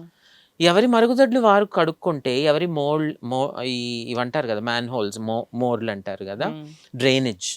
ఎవరి డ్రైన్స్‌ని వారు క్లీన్ చేసుకోవడం అది గూడా ఒక నైపుణ్యమే గదా! Of course. చేసుకుంటే ఆ పని ఒక కులానికి, ఒక వర్గానికే ఆపాదించబడి ఎందుకు అవుతుంది? తరతరాల నుంచి అవుతుందే. హ్మ్. ఇప్పుడు మీరు సఫాయి కర్మచారి, శానిటేషన్ వర్కర్స్, పారిశుభ్ర కార్మికులు అంటాము. హ్మ్. కానీ అక్కడ చూస్తే ఒకటో, రెండో కులాల వారే ఉంటారు. అవును. అక్కడ రెడ్లు కనపడరు, అవును. కమ్మలు కనపడరు, హ్మ్. వెలమలు కనపడరు, హ్మ్. కాపులు కనపడరు. హ్మ్. కొన్ని దళిత ఉపకులాలే ఉంటాయి. ముఖ్యంగా ఒక దళిత ఉపకులం మాదిగ. హ్మ్. అలా ఎందుకుంది? అవును. దీనిపైన కొన్ని వర్క్‌షాప్స్ పెట్టి హ్మ్. ఇలా అవుతే అందులో ఎందరో పడిపోయి చనిపోతారు గదా! అంటే మ్యాన్‌హోల్‌లో. Gases, poisonous yes. గ్యాస్, విషపూరితమైన వాయువుని పీల్చి సరైన సేఫ్టీ గేర్ లేకుండా మాస్క్స్, హ్మ్. ఎందుకంటే అది ఉత్త నార్మల్ సర్జికల్ మాస్క్ సరిపోదు. అవును. సేఫ్టీ గేర్ ఉండాలి. హ్మ్. అది చాలా మట్టుకు మెషిన్స్ ద్వారా అవ్వాలి. హ్మ్. అలా అవ్వటం లేదు. హ్మ్. దానిపైన కొన్ని వర్క్‌షాప్స్ చేశాము. తర్వాత ఎస్సీ, ఎస్టీ అట్రాసిటీస్ యాక్ట్, దురాగత నివారణ చట్టం, హ్మ్. షెడ్యూల్ కాస్ట్, షెడ్యూల్ ట్రైబ్ దురాగత నివారణ చట్టం పైన కొంత అవగాహన కల్పించడానికి కొన్ని వర్క్‌షాప్స్ చేశాము. మళ్ళీ ఇంకేంటి ఇంకొన్ని చేశాను. నాకిప్పుడు గుర్తు రావటం లేదు. ఓకే. మమ్మీ వర్క్‌షాప్ అనంగానే నాకు ఐడియా వచ్చింది. మీరు ఇంటర్నేషనల్ లెవెల్‌లో కూడా మరి వెళ్ళి వర్క్‌షాప్స్‌కి, ప్రోగ్రామ్స్‌కి అటెండ్ అవ్వటం జరిగింది. ఏ ఏ కంట్రీస్‌లో రిప్రజెంట్ చేస్తారు? నేను వెళ్ళినవి నా ఉద్యోగపరంగా నేను హ్యూమన్ రిసోర్సెస్‌లో ఉన్నప్పుడు, లెర్నింగ్ యాహ్! అండ్ డెవలప్‌మెంట్‌లో ఉన్నప్పుడు అప్పుడు యూకేకెళ్ళాను. హ్మ్. అది మానవ హక్కుల ఉద్యమాలకు సంబంధించింది కాదు. ఓకే. అది ఎంఎన్‌సి ఆ రోజుల్లో విప్రోలో పనిచేస్తుంటే వాళ్ళు పంపించారు. హ్మ్. దాని తర్వాత ఈజిప్ట్‌కెళ్ళాను, ఆహ్, హ్మ్. చైనాకెళ్ళాను. హ్మ్. కానీ మానవ హక్కుల ఉద్యమంలో వచ్చిన తర్వాత హ్మ్. అమెరికన్ ప్రభుత్వం, అమెరికన్ స్టేట్ డిపార్ట్మెంట్, హ్మ్. యుఎస్ ప్రభుత్వం యొక్క స్టేట్ డిపార్ట్మెంట్ వారి నిధుల ద్వారా, వారి ఆమోదంతో హ్మ్. వారు యుఎస్‌కి పంపించారు. ఒక నెలనర్థం అనుకుంటా. హ్మ్. ఇంచుమించు 7 రాష్ట్రాలను పర్యటించి అక్కడ కొంత పరిశోధన చేసి, హ్మ్. అక్కడ ట్రాన్స్‌జెండర్ వారి హక్కులు ఎలా రాణిస్తున్నాయా లేక క్షీణిస్తున్నాయా అది పరిశోధన చేసి వచ్చాము. హ్మ్. అదంతా యుఎస్ ప్రభుత్వం 2016లో అప్పుడు హ్మ్. ఒబామా గారు రాష్ట్రపతి అక్కడ. హ్మ్. ఆహ్, అది చేసొచ్చాము. హ్మ్. దాని తర్వాత ఇదొక్కటే వెళ్ళాను. హ్మ్. మానవ హక్కుల ఉద్యమంలో ఒకేసారి ఆహ్, అమెరికా. అమెరికాకెళ్ళాను. హ్మ్. ఇంకా దానికంటే ఎక్కువ వెళ్ళలేదు. ఓకే. ఇప్పుడు లోకల్‌లో చూసుకుంటే మన ఇండియా లెవెల్‌లో మమ్మీ మీరు చాలా స్పీచ్‌లు ఇస్తారు. లైక్ అవేర్‌నెస్ లాగా ఐ మీన్ అవేర్‌నెస్ అనాలో లేకపోతే మోటివేషన్ అంటారా? లైక్ టెడెక్స్ స్పీచ్‌లు చాలా ఇచ్చారు. ఇప్పుడు కొన్ని. హ్మ్. యూనివర్సిటీస్‌లో స్పీచ్‌లు ఇవ్వడానికెళ్తారు. సో, ఎటువంటి స్పీచ్‌లు తీసుకుంటారు వాళ్ళు మీ దగ్గర నుండి? నా ఆహ్, జెండర్ గురించి, ఓకే. మానవ హక్కుల గురించి, సామాజిక, సాంఘిక న్యాయం గురించి, సోషల్ జస్టిస్ గురించి, ఈక్వాలిటీ లైక్ రిజర్వేషన్స్ గురించి ప్రభుత్వ ఓకే. రంగంలో ఓకే. ఆహ్, వీటి గురించే చాలా మట్టుకు. మన ఇండియా లెవెల్‌లోనే టాప్ స్కూల్స్, టాప్ కాలేజ్ ఇప్పుడు కూడా మరి ఎక్కడి నుండి వస్తున్నారు? ఎక్కడ స్పీచెస్? నేనిప్పుడు యూనివర్సిటీ హైదరాబాద్‌లో హ్మ్. వారొక ట్రాన్స్‌జెండర్ విధానము హ్మ్. పాలిసీని హ్మ్. సృష్టించడానికి వారేదో కొన్ని సన్నాహాలు చేసుకుంటున్నారు. దాని గురించి ఎక్కువ మాట్లాడలేను నేను. Okay. ISB Indian school of బిజినెస్‌లో ఒక టాక్ ఇచ్చాను. ఓకే. ఇటీవలే అక్కడ ఒక వర్క్‌షాప్ కూడా చేశాం మేము యెస్. యెస్. ట్రాన్స్‌జెండర్ వారికి. మీరు నేను కూడా కూడా వచ్చారు వచ్చాను. అక్కడ. యెస్. మీరు నేను కూడా వచ్చాను. వచ్చారు. పారిశ్రామికవేత్తలుగా ట్రాన్స్‌జెండర్ వారిని వారికి నైపుణ్యం కలిగించడానికి హ్మ్. ఒక చిన్న మొదటి మెట్టు. దాన్ని నేను పెద్ద శిక్షణా శిబిరం అనను నేను. Of course. అవగాహన కార్యక్రమం, అవేర్‌నెస్ ప్రోగ్రామ్. ఐఎస్‌పిలో మనకి అవకాశం ఇవ్వటమే ఇట్స్ గ్రేట్ థింగ్ కదా mummy. ISB Indian school of business Gachibowli. హ్మ్. అంతేగాక నల్సార్‌లో ఎన్నో సార్లు వెళ్ళి ప్యానెల్ డిస్కషన్స్, హ్మ్. టాక్స్ చేశాము. హ్మ్. ఒక్కసారి అహ్మదాబాద్‌లో వెళ్ళాను ఇంకో హ్మ్. ట్రాన్స్‌జెండర్ మహిళతో. హ్మ్. అలా ఇప్పుడు నాకు గుర్తు రావటం లేదు. కానీ వెళ్ళాము. సింబయోసిస్ లా యూనివర్సిటీ, సింబయోసిస్ బిజినెస్ స్కూల్, హ్మ్. ఇక్ఫై హ్మ్. హైదరాబాద్‌లో. హ్మ్. ఆహ్, ఇవి కొన్ని గుర్తొచ్చినవి చెప్తాను. Okay. Okay mummy. So, at the same time mummy మీరు చాలా ఆర్‌టీఎస్ వేశారు, ఇవన్నీ వేశారు కదా! మనకి ట్రాన్స్‌జెండర్ ప్రొటెక్షన్ యాక్ట్ అనేది రీసెంట్‌గానే వచ్చి 2019లో ఐ థింక్‌న. హ్మ్. ఈ ప్రొటెక్షన్ యాక్ట్ రావటానికి చాలామంది ప్రయత్నించారు, చాలా కష్టపడ్డారు కదా! అసలు ప్రొటెక్షన్ యాక్ట్ ఎందుకొచ్చింది? ట్రాన్స్‌జెండర్ ప్రొటెక్షన్ యాక్ట్ ఏం చెప్తుంది మనకసలు? దీనికంటే ముందు 2013లో మొట్టమొదటిసారి సాంఘిక, సామాజిక సాధికారత మరియు న్యాయ ministry of social justice and empowerment, సాంఘిక, సామాజిక యూ కెన్ న్యాయము, సే ఇన్ ఇంగ్లీష్ అమ్మా. సాధికారత ఇంగ్లీష్‌లో చెప్పండి. విభాగం, హ్మ్. మంత్రిత్వ శాఖ, హ్మ్. Ministry of social justice and empowerment వారు ఒక నివేదిక తయారు చేశారు 2013 డిసెంబర్‌లో. హ్మ్. అదో మొట్టమొదటి జాతీయ స్థాయిలో నివేదిక ట్రాన్స్‌జెండర్ వారిపైన హ్మ్. రిపోర్ట్. ఓకే. దాని తర్వాత నల్సా తీర్పు 2014 ఏప్రిల్‌లో వచ్చింది. ఇప్పుడు ఇంకొక వారం అవుతే హ్మ్. 10 ఏళ్ళు అవుతది నల్సా తీర్పు యెస్. వచ్చి. We can celebrate. We should. Ah, వారం కాదు 10 రోజుల్లో. యెస్. వారమో 10 రోజుల్లో. హ్మ్. 10 రోజులు కూడా కాదు. ఇప్పుడు 6థ్ కదా! అవునండి. 15థ్‌కి 9 రోజుల్లో. 9. ఆహ్, దీని తర్వాత నల్సా తీర్పులో ఏముంది, ఒక సమగ్రమైన చట్టాన్ని తెమ్మని అత్యున్నత న్యాయస్థానం ఉత్తర్వులు జారీ చేసినందువల్ల హ్మ్. కేంద్ర ప్రభుత్వం ఒక చట్టాన్ని సమగ్రంగా తేవడానికి అదో ప్రయత్నం. కానీ మళ్ళీ అందులో హ్మ్. అందులో ఎన్నో మంచి విషయాలున్నాయి. హ్మ్. ట్రాన్స్‌జెండర్ వారికి వివక్ష ఉండరాదని, ట్రాన్స్‌జెండర్ వారికి హ్మ్. విద్యారంగంలో, ఉపాధి రంగంలో, స్వయం ఉపాధి రంగంలో వివక్ష ఉండరాదని, సమానమైన అవకాశాలుండాలని ఎన్నో హ్మ్. మంచి విషయాలున్నాయి. కానీ అది కేవలం మొదటి మెట్టు. అందులో రిజర్వేషన్స్ గురించి ఏమీ లేదు. ఓకే. ఆహ్, సో, ఇది రావడానికి మన సముదాయాలు, ట్రాన్స్‌జెండర్ సముదాయాలు, ట్రాన్స్‌జెండర్ సముదాయ సముదాయాలకు నాయకత్వం నిర్వహిస్తున్న ప్రభుత్వేతర స్వచ్ఛంద సంస్థలు, సముదాయ ఆధారిత ప్రభుత్వేతర స్వచ్ఛంద సంస్థలు అంటే సీబీఓస్, కమ్యూనిటీ బేస్డ్ ఆర్గనైజేషన్స్, వారి నాయకులు మరెందరో సగటు ట్రాన్స్‌జెండర్ వారు యాక్టివిస్ట్స్ అనే కాదు, ఉద్యమకర్తలు, ఉద్యమకారులే కాక సగటు ట్రాన్స్‌జెండర్ వారు పోరాడి తెచ్చినందువల్ల ఈ తీర్పొచ్చింది. తీర్పు తర్వాత ఈ చట్టమొచ్చింది. కానీ ఈ చట్టాన్ని ముందు బాగా విరోధించాం మేము. హ్మ్. అందులో ఎన్నో లోటుపాట్లుండే. అవి ఓకే. కొన్ని తగ్గాయి. కానీ ఇప్పటికీ అందులో ట్రాన్స్‌జెండర్ వారిపైన ఎటువంటి లైంగిక హింస, ఎటువంటి దురాగతాలవుతే ఇప్పుడు మహిళలకు 375, 376 భారతీయ శిక్షా స్మృతిలో హ్మ్. సెక్షన్ 375 375, 376 పరిధిలో హ్మ్. చాలా తీవ్రమైన ఆహ్, శిక్షలున్నాయి. హ్మ్. కానీ ట్రాన్స్‌జెండర్ వారిని ఎవరన్నా బలాత్కరించినా, లైంగిక దురాగతాలు, అరాచకాలు, హింస పెట్టినా అక్కడ ఎలా ఉందంటే 18 నెలల వరకు, అంటే మాక్సిమం సెంటెన్స్ 18 నెలలు. హ్మ్. అంటే అది చాలా సులువుగా బెయిలొచ్చేసి బయటపడగలరు. అవును. దీనివల్ల మేము కొంత మేమిచ్చిన విమర్శ ఏం విరోధించామంటే, ఎవరైతే లైంగిక దురాగతాలు చేసి అలవాటు పడ్డ దుండగులకు హ్మ్. ఇప్పుడు మహిళలను బలాత్కరించే బదులు ట్రాన్స్ వారిని బలాత్కరిద్దామన్నంత మార్పు తెచ్చేటట్టుంది చట్టము అని చాలా విరోధించాము. కానీ ఆ ఓకే. మార్పు ఇంకా రాలేదు. హ్మ్. ట్రాన్స్‌జెండర్ వారిపైన లైంగిక హింస, దురాగతాలయినప్పుడు కూడా మహిళలకు ఇచ్చినట్టే మహిళలకు జరిగిన హింసకు ఇచ్చే శిక్షలాగే కఠినమైన శిక్ష ఉండాలని ఈ ఉద్యమం ఇంకా రగులుతుంది. ఇంకా దాన్ని సాధించలేకపోయాం. ఓకే. మ్యామ్ ఇప్పటికీ మనకి ట్రాన్స్జెండర్ ప్రొటెక్షన్ యాక్ట్ వచ్చినప్పటికీ కూడా ట్రాన్స్ కమ్యూనిటీ పైన క్రిమినల్ ఇష్యూస్, ఇల్లీగల్ ఇష్యూస్ జరుగుతూనే ఉంటాయి. వాటిపై మీ అభిప్రాయం? అవి అణగారిన వర్గాలుగా ఉన్న వారిపైన చరిత్రను తిరగవేసి చూస్తే చాలా మట్టుకు తరతరాల నుంచి ఇలాగే జరుగుతోంది. దీని నుంచి బయటపడడానికి మనం విద్యను, స్వయం ఉపాధిని ఇప్పుడు ఇది కేంద్ర ప్రభుత్వం చెప్తుందనే కాదు, కానీ ఇది వాస్తవము. బాగా రాణించిన దేశాలు, ఆర్థికంగా రాణించి అభ్యుదయం వైపు వెళ్ళిన దేశాలలో స్వయం ఉపాధి చాలా బలంగా ఉంది కదా. అవును. ఆంటర్‌ప్రెన్యూర్‌షిప్, స్వయం ఉపాధి, పారిశ్రామికవేత్తలు బాగా ఉన్నారు. సో కాబట్టి కేంద్ర ప్రభుత్వం నుంచి, రాష్ట్ర ప్రభుత్వం నుంచి, స్థానిక ప్రభుత్వాల నుంచి మనము సంక్షేమ పథకాలు ఒక్కటే పొందకుండా, సంక్షేమ పథకాలు తప్పకుండా పొంది దాంతోపాటు స్వయం ఉపాధి పథకాలను కూడా మనం వాడుకోవాలి. Yes, of course. మనలో ఎందుకు కొందరు ట్రాన్స్‌జెండర్ ఆంటర్‌ప్రెన్యూర్స్, పారిశ్రామికవేత్తలు అవ్వటం లేదు? కొందరు అవ్వాలి, రాణించాలి. అవును. కొందరు వారి బిజినెసెస్ వారు నడుపుకోకపోయినా పెద్ద పెద్ద కంపెనీస్‌లో సీఈఓస్ అవ్వాలి.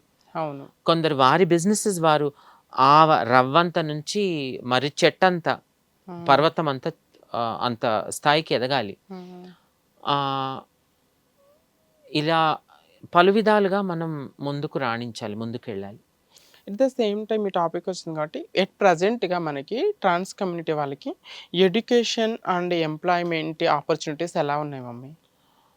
చేరువయ్యామా దగ్గరికి? ఇంకా ఆ ఏమన్నా గణాంకాలు లేవు మన దగ్గర. దగ్గర ఈ స్టాటిస్టిక్స్ చూసి ఏం చెప్పలేకపోతున్నా. Yes yes. ఇప్పుడు నా పరిధిలో ఎవరు తగులుతున్నారు? ఇప్పుడు నేను మిమ్మల్ని కలుస్తాను, కొన్నిసార్లు ఇంకెవరినో కలుస్తాను. ఇప్పుడు నేను చూసిందే ప్రపంచం అనుకోలేను కదా. అవును. సో ఈ గణాంకాలు ఉంటే బాగుంటుంది. మనము సమగ్ర కుటుంబ సర్వే అయినప్పుడు ట్రాన్స్జెండర్ వారి, అది కూడా ట్రాన్స్ మహిళల గణాంకాలే ఉన్నాయి, ట్రాన్స్ పురుషులది అసలు ఎక్కడా లేదు. అవును.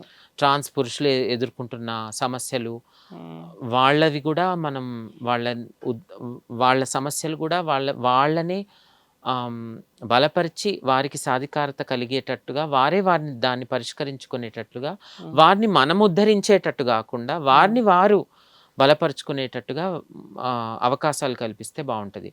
సో విద్యారంగంలో, ఉపాధి రంగంలో ఎంత మట్టుకు ముందుకెళ్ళామంటే స్పష్టంగా చెప్పలేము.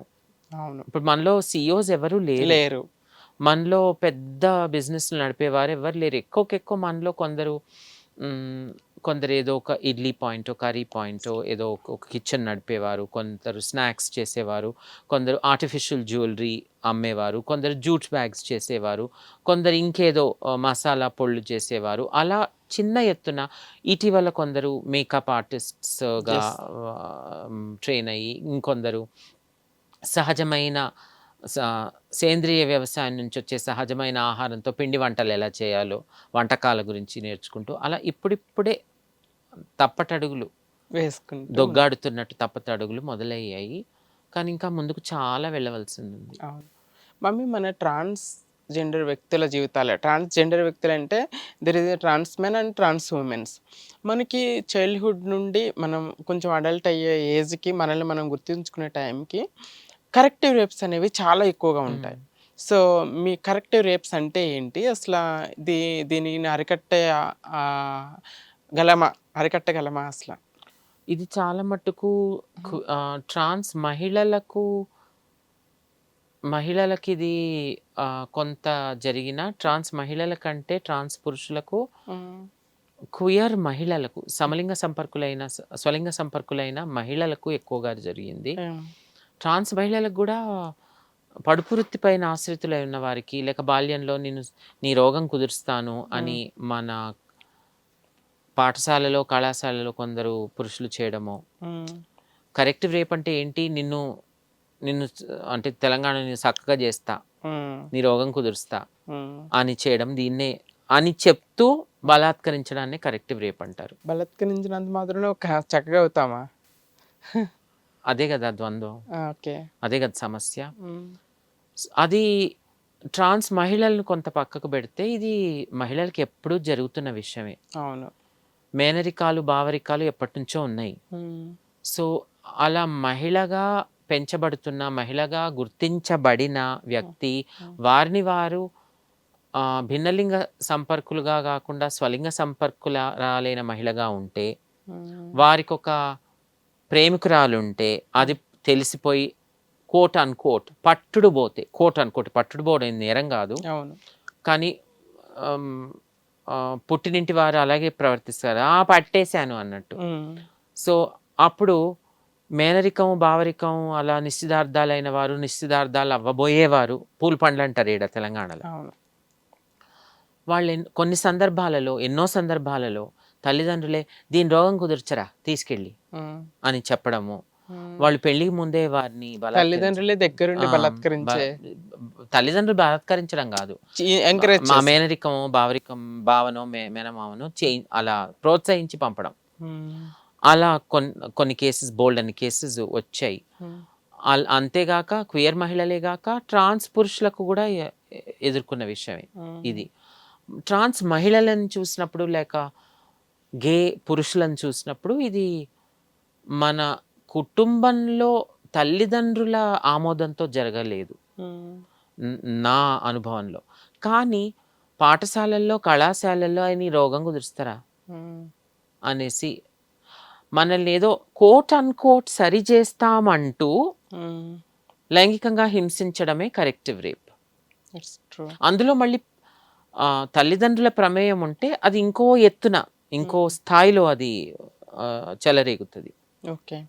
మమ్మీ నేను ఒక న్యూస్ చూసాను న్యూస్‌లో మన ట్రాన్స్ మహిళలకి ఇక మాల్‌లో ఎంట్రీ రాలేదని జెప్పేసి దానికోసం కూడా మీరు ఫైట్ అయ్యో! చేశారు. నాకే రాలేదు. అవునా? అది మీకు నేనే. కూడా? ఓకే. 2015లో హ్మ్. 'టైమ్ ఔట్' అనో సినిమా వచ్చింది. ఓకే. అది ఇంగ్లీష్ అనుకుంటా. ఇంగ్లీషో, హిందీయో గుర్తులేదు నాకిప్పుడు. కానీ ఇండియన్ బాలీవుడ్ ఫిల్మ్ అది. హ్మ్. అందులో ఒక గే అబ్బాయి, ఆ గే అబ్బాయి తన ప్రేమ గురించి ఉండింది. 2015లో హ్మ్. వినాయక నిమజ్జనం రోజు వెళ్లి చూసాం మేము. హ్మ్. అప్పుడు నాతో ఒక విలేఖరి స్నేహితురాలు. ఆవిడ విలేఖరి. కానీ ఓకే. ఆవిడ ఆఫ్ రోజ్ అది. ఓకే. ఆవిడొచ్చింది. హ్మ్. ఇంకో గే అబ్బాయి వచ్చారు. ఇంకో క్వియర్ మహిళ వచ్చారు. నలుగురు మొత్తం. నలుగురం వెళ్ళాం. హ్మ్. వెళ్ళినప్పుడు నన్ను చూస్తే నేను ట్రాన్స్ అని ఎవరైనా గుర్తుపడతారు. ఎందుకంటే మన శరీరాలు మనం ఎంత మహిళలుగా ఉండాలనుకున్నా ఈ ఎక్కడో భుజాలేమి సన్నగవ్వవు. ఏదో ఒక చోట ఈ తెలిసిపోతాం. దవడలు చూడు మగ దవడల్లాగా. ఆ ఎముకలైతే కరగవు గదా! అవును. హ్మ్. ఎంత సర్జరీలు చేసుకున్నా ఎక్కడో చోట తెలిసిపోతామమ్మ. మీలా లావణ్యవంతులు చాలా తక్కువ. నేను కూడా ఎక్కడో చోట తెలిసిపోతాను మమ్మీ. కాదు. థాంక్స్ ఫర్ అంటే యువర్ కాంప్లిమెంట్ బట్ అంటే చాలా మటుకు సగటుగా ట్రాన్స్ యెస్. వారు ఎంత ఎంత మేకప్ ఏసుకున్నా, ఏమేసుకున్నా తెలిసిపోతాం. తెలిసిపోతాం. హ్మ్. సో, కాబట్టి అలా వెళ్ళినప్పుడు అంటే అది 15 2015 వినాయక నిమజ్జనం రోజు హ్మ్. ఎవరో అరిచారు. "ఏయ్! నడవండి బయటికి" అన్నట్టు హిందీలో. ఓహ్! ఎవరినో అరుస్తున్నారనుకున్నా. హ్మ్. కొన్ని క్షణాల్లో ఆ అరుపులు ఎక్కువయ్యాయి. హ్మ్. తిరిగి చూస్తే ఓ సెక్యూరిటీ మేనేజరో టీమ్ లీడరో తను హ్మ్. "చలో నిక్లో యహాं సే" అనేసి అంటున్నాడు. హ్మ్. అంటే నన్నంటున్నారనేసి నేను ఆయన హిందీలో మాట్లాడినందుకు నేను హిందీలో జవాబు చెప్తే ఆయన వినటమే లేదు. హ్మ్. నడు నిక్లో యహాं సే" తెలుగులో చెప్పలేదు. హ్మ్. హిందీలో అన్నాడు. హ్మ్. దాని తర్వాత నేనెందుకో ఓ నిమిషం, 2 నిమిషాలు హిందీలో మాట్లాడిన తర్వాత వెంటనే ఇంగ్లీష్‌కెళ్ళిపోయాను. Who are you? Why you screaming at us అనేటప్పటికి ఆయనకు అర్థమైంది నేను చదువుకున్న మనిషిని అని. హ్మ్. కానీ ఆహ్, ఆ ఇంటర్వెల్ ఏదైతే ఉందో నేను ఇంగ్లీష్‌లో వెళ్ళేలోపు ఆయన అరిచేలోపు ఓ 5, 10 నిమిషాలు అయ్యుంటాయి. హ్మ్. ఆహ్, అంతలో అందరూ గుమిగూడి చూస్తున్నారు. హ్మ్. అది చాలా అవమానకరమైన అవును విషయం. కదా! అదో చాలా మాల్ బాధాకరమైన ఎంట్రన్స్ విషయం. అక్కడ అవును. కార్స్ వస్తూనే ఉన్నాయి. మనుషులు ఎక్కుతూనే ఉన్నారు, దిగుతూనే ఉన్నారు. హ్మ్. అదేదో దొంగతనం చేసినట్టో, ఏదో పాడు పని చేసినట్టో అలా తరిమేస్తున్నారు. హ్మ్. దాని తర్వాత నేను ఇంగ్లీష్‌లో మాట్లాడేటప్పటికి అది ఆహ్, వారు భయపడిపోయారు. అది గమ్మునయిపోయారు. హ్మ్. దాని తర్వాత నేను కంప్లెయింట్ ఎసానక్కడ మాల్‌లో. వారేం సరిగ్గా స్పందించలేదు. పోలీస్ హ్మ్. కంప్లెయింట్ ఎసాను. హ్మ్. అన్ ఆ కోర్ట్‌లో కేస్ నడిచింది. వారి పైన చర్యలయ్యాయి. క్షమాపణ గూడా అడిగారు హ్మ్. రాతపూర్వకంగా. నేనేదో నష్టపరిహారం కోసం అదేం చేయలేదు. ఓకే. కానీ ఇలా ఇదిప్పుడు కాస్త కొద్దిగా తగ్గుతుందేమో. హ్మ్. కానీ ఈ వివక్ష ఇప్పటికీ ఉంది. ఉమ్, ఈ వివక్ష ఇప్పటికీ ఉంది. ఇటీవలే అత్యున్నత న్యాయస్థానంలో ఉమ్, 3 రాష్ట్రాల్లో 3 వేరే వేరే రాష్ట్రాల్లో ఉమ్, ప్రైవేట్ పాఠశాలలో ఎంఏ, ఎంఎడ్ చేసిన ఒక ట్రాన్స్ మహిళ, ఉమ్, ఆవిడకి ఉద్యోగం వచ్చింది. ఉమ్, కోవిడ్ సమయంలో ఇంటర్వ్యూస్ అన్నీ ఆన్లైన్ అయ్యాయి. ఉమ్, ఆన్లైన్ ఇంటర్వ్యూ చేశారు, ఆన్లైన్ రిటర్న్ టెస్ట్ చేసి తీసుకున్నారు, సెలెక్ట్ అయిపోయింది, ఆఫర్ లెటర్, అపాయింట్మెంట్ లెటర్ ఇచ్చేశారు. ఉమ్, వెళ్ళి జాయిన్ అయితే ముఖాముఖి చూసినప్పుడు ఈవిడ మహిళ కాదు, ఇంత పొడుగ్గుంది ఆవిడ, 6 అడుగులు 2 అంగుళాలు ఆవిడ హైట్. ఆ, చూసేసి ఈవిడ ట్రాన్స్ మహిళ అని వాళ్ళకి తెలిసిపోయి ఉమ్, వారు ఆమ్, ఇష్టపడలేదు. ఉమ్. ఆవిడకి అక్కడ ఉద్యోగం ఊడిపోయింది. పోయిన అయ్యో. 2 రోజులకే ఉద్యోగం ఊడిపోయింది. 2 రోజులు ట్రాన్స్ మహిళని తెలియక తీసుకున్నారా? అంటే ఆన్లైన్ అయింది కదా, ఆన్లైన్ ఆన్లైన్. కూర్చుంటాం కదా, Yes, మన yes. హైట్ తెలీదు, అవును. ఉమ్, మన హైట్ అర్థం కాదు కదా. అవును. అక్కడ ముఖాముఖి వెళ్ళి, అది కోవిడ్ టైంలో అయింది ఆ ఇంటర్వ్యూ. ఆ, అది ఆవిడ 2 నెలల తర్వాత జాయిన్ అవ్వాలి. ఉమ్, ఆ 2 నెలల తర్వాత అంతా కోవిడ్ అంతా తగ్గిపోయింది. ఉమ్, అక్కడ వెళ్ళి జాయిన్ అవుతే ఈవిడ ట్రాన్స్ మహిళ అని తెలిసిపోయింది వాళ్ళకు. ఉమ్. లేదు లేదని పంపించేశారు. అయ్యో. అదొక స్టేట్లో, అంటే ఉదాహరణకు ఉత్తర భారతంలో, ఎగ్జాంపుల్. హర్యానాలో అయిందనుకుందాం. మళ్ళీ ఢిల్లీ పక్కనే హర్యానా, ఉత్తరప్రదేశ్, రాజస్థాన్ అంతా పక్కపక్కన ఉంటుంది. మళ్ళీ ఢిల్లీలో వెళ్ళి అప్లై చేసింది. అది కూడా కోవిడ్ టైంలోనే.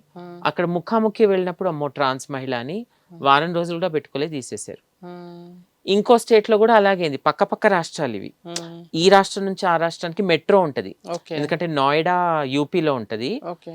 గుర్గాం హర్యానాలో ఉంటుంది, నడమ ఢిల్లీ ఉంటుంది. ఉమ్, అన్ని మెట్రోతో కనెక్ట్ అయి ఉంటాయి. అవును. UP to Haryana to Delhi గంటన్నరలో చేరిపోతాం. అవును. 3 రాష్ట్రాల్లో 3 ఉద్యోగాలు పోయాయి ఆవిడకి. ఉమ్, ఆవిడ అనింది, నేను 3 రాష్ట్రాల్లో 3 ఉన్నత న్యాయస్థానాల్లో ఈ పోరాటం చేసే వనరులు లేవు నాకు అని ముఖ్య న్యాయమూర్తికో లేఖ రాస్తే అది నేరుగా సుప్రీంకోర్టుకి వెళ్ళిపోయింది ఆ కేసు.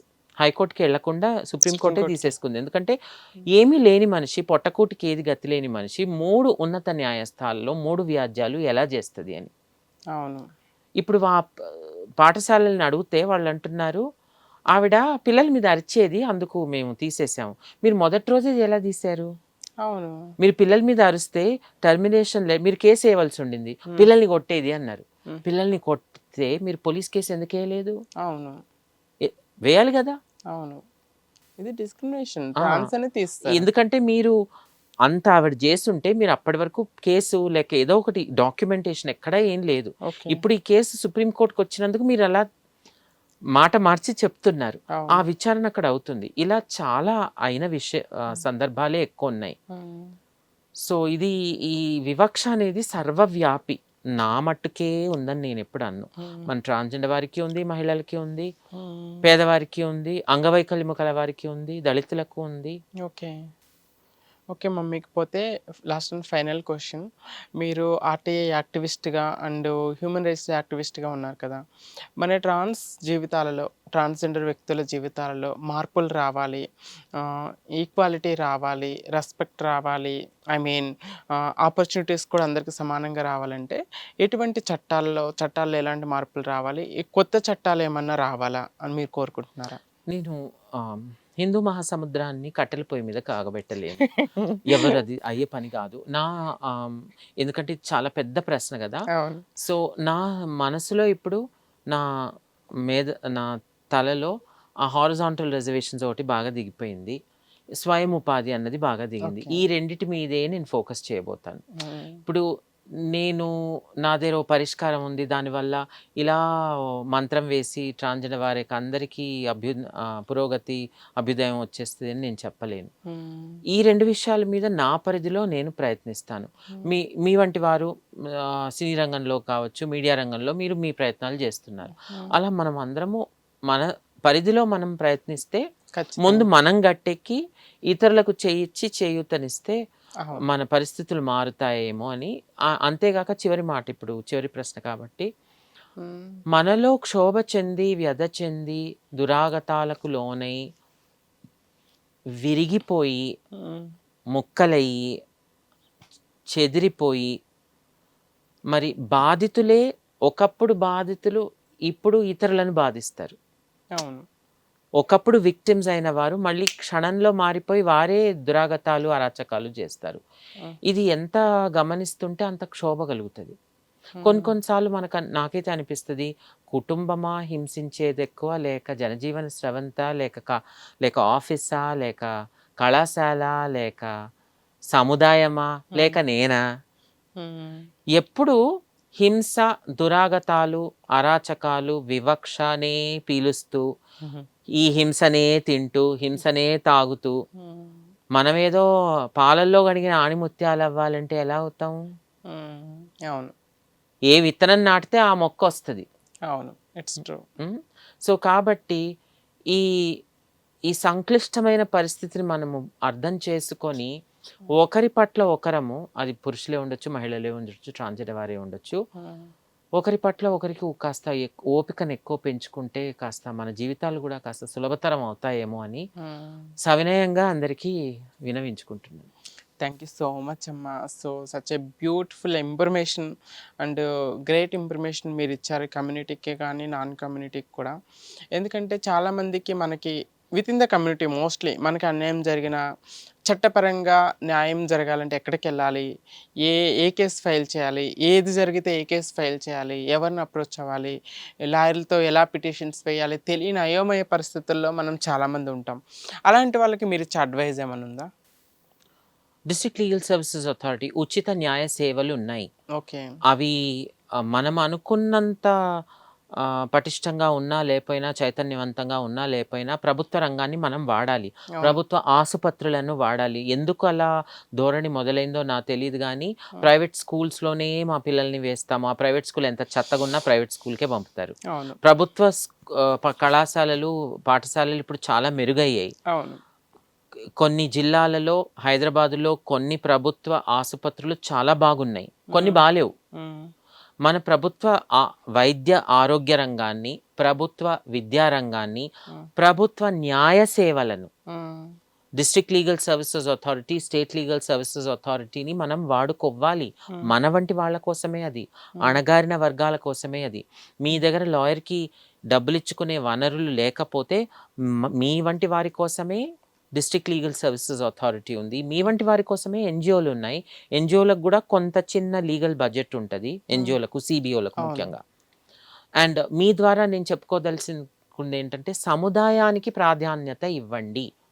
సముదాయాన్ని వెలివేసే ఎన్జిఓలకు ప్రాధాన్యత ఇవ్వకండి. వాళ్ళతో కూడా కలిసి పనిచేస్తాం, కానీ ప్రాధాన్యత సిబిఓలకి. ఇది దయచేసి మీరు స్పష్టంగా మీ యూట్యూబ్ వీడియోలో చూపించాలి. సముదాయ ఆధారిత సిబిఓలు అంటే కమ్యూనిటీ బేస్డ్ ఆర్గనైజేషన్స్, అంటే అందులో సముదాయం ఉండాలి. సముదాయం ఏదో జీతంలో 10,000 జీతానికో పెట్టిన వాళ్ళు కాదు, సముదాయం బోర్డులో ఉండాలి. చెక్ ఇష్యూయింగ్ పవర్ సముదాయానికి ఉండాలి. ఫండింగ్ తీసుకునే, ఫండింగ్ మీద నిర్ణయాలు చేసే అధికారం సముదాయం దగ్గర ఉన్నప్పుడే అది సముదాయ ఆధారిత ప్రభుత్వేతర స్వచ్ఛంద సంస్థ, అప్పుడే అది సిబిఓ. ఆ బోర్డులో ఎవ్వరూ ఒక్క ట్రాన్స్జెండర్ వారు, ఒక్క ఎల్జిబిటి వారు లేరు. ట్రాన్స్జెండర్ వారు అసలే లేరు. అందరూ భిన్నలింగ సంపర్కులైన పురుషులు, మహిళలే ఉండి ఏదో కుక్కకో బొక్కేసినట్టు ఓ 10,000, 5,000, 15,000 వేసి ఓ 5-6 ట్రాన్స్జెండర్ వారిని పెట్టుకుంటే మీది సముదాయ ఆధారిత సంస్థ కానే కాదు.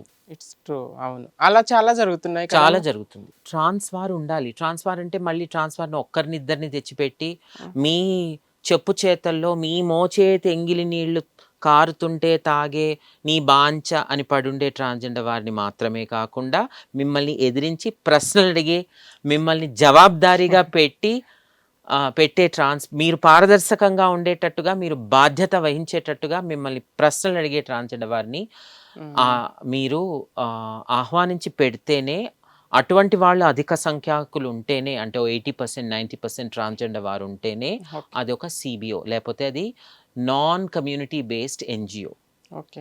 ప్రభుత్వానికి కూడా మేము విన్నవించుకునేది ఏంటంటే, నేను ఇందులో ఒంటరిగా విన్నవించుకోవటం లేదు, ఎందరో అడిగేది ఏంటంటే, ఈ అవకాశాలు సముదాయానికి ఇవ్వండి. సముదాయం మీకు పొరపాట్లు చేసి, తప్పులు చేసి, అవినీతి చేస్తే చట్టరీత్యా ఏమి ఎదుర్కోవాలో ఎదుర్కొంటారు. అది వారికి రాకపోతే, అందరికీ పుట్టినప్పటి నుంచి ఏది రాదు, పొరపాటు చేసి నేర్చుకుంటారు. కాబట్టి సముదాయానికి అవకాశాలు ఇవ్వండి, సిబిఓస్కి ఇవ్వండి, ట్రాన్స్జెండర్ వారికి ఇవ్వండి అని అడుగుతాను. థ్యాంక్ యూ అమ్మా. థ్యాంక్ యూ సో మచ్ అమ్మా. మీరు ఇంత అమూల్యమైన ఇన్ఫర్మేషన్ని కమ్యూనిటీకి అందరికి కూడా అందించారు. Once again thank you so much అండి. చూశారు కదండి, చట్టాల గురించి, న్యాయాల గురించి, ఆర్టీఎస్ గురించి చాలా ఇన్ఫర్మేషన్ తెలుసుకున్నాం కదండి. మోస్ట్ ఆఫ్ ది ట్రాన్స్ కమ్యూనిటీలో హిజ్రా కల్చర్లో కానీ చదువుకున్న వాళ్ళు చాలా తక్కువగా ఉంటారు. అమ్మ చెప్పినట్టుగా చిన్నప్పుడు స్కూల్లో డ్రాప్ అవుట్స్ అవ్వటం, డిస్క్రిమినేషన్, పేరెంట్స్ ఇంట్లో ఉండి గెంటి వేయటం వల్ల ఎడ్యుకేషన్ ఉండదన్నమాట. తల్లిదండ్రులు తండ్రి 15వ ఏట ఇంట్లో ఉండి గెంటి వేసినప్పటికీ కూడా చదువుకొని ఎంతోమందికి మార్గదర్శకంగా నిలుస్తున్నారు వైజయంతి అమ్మగారు.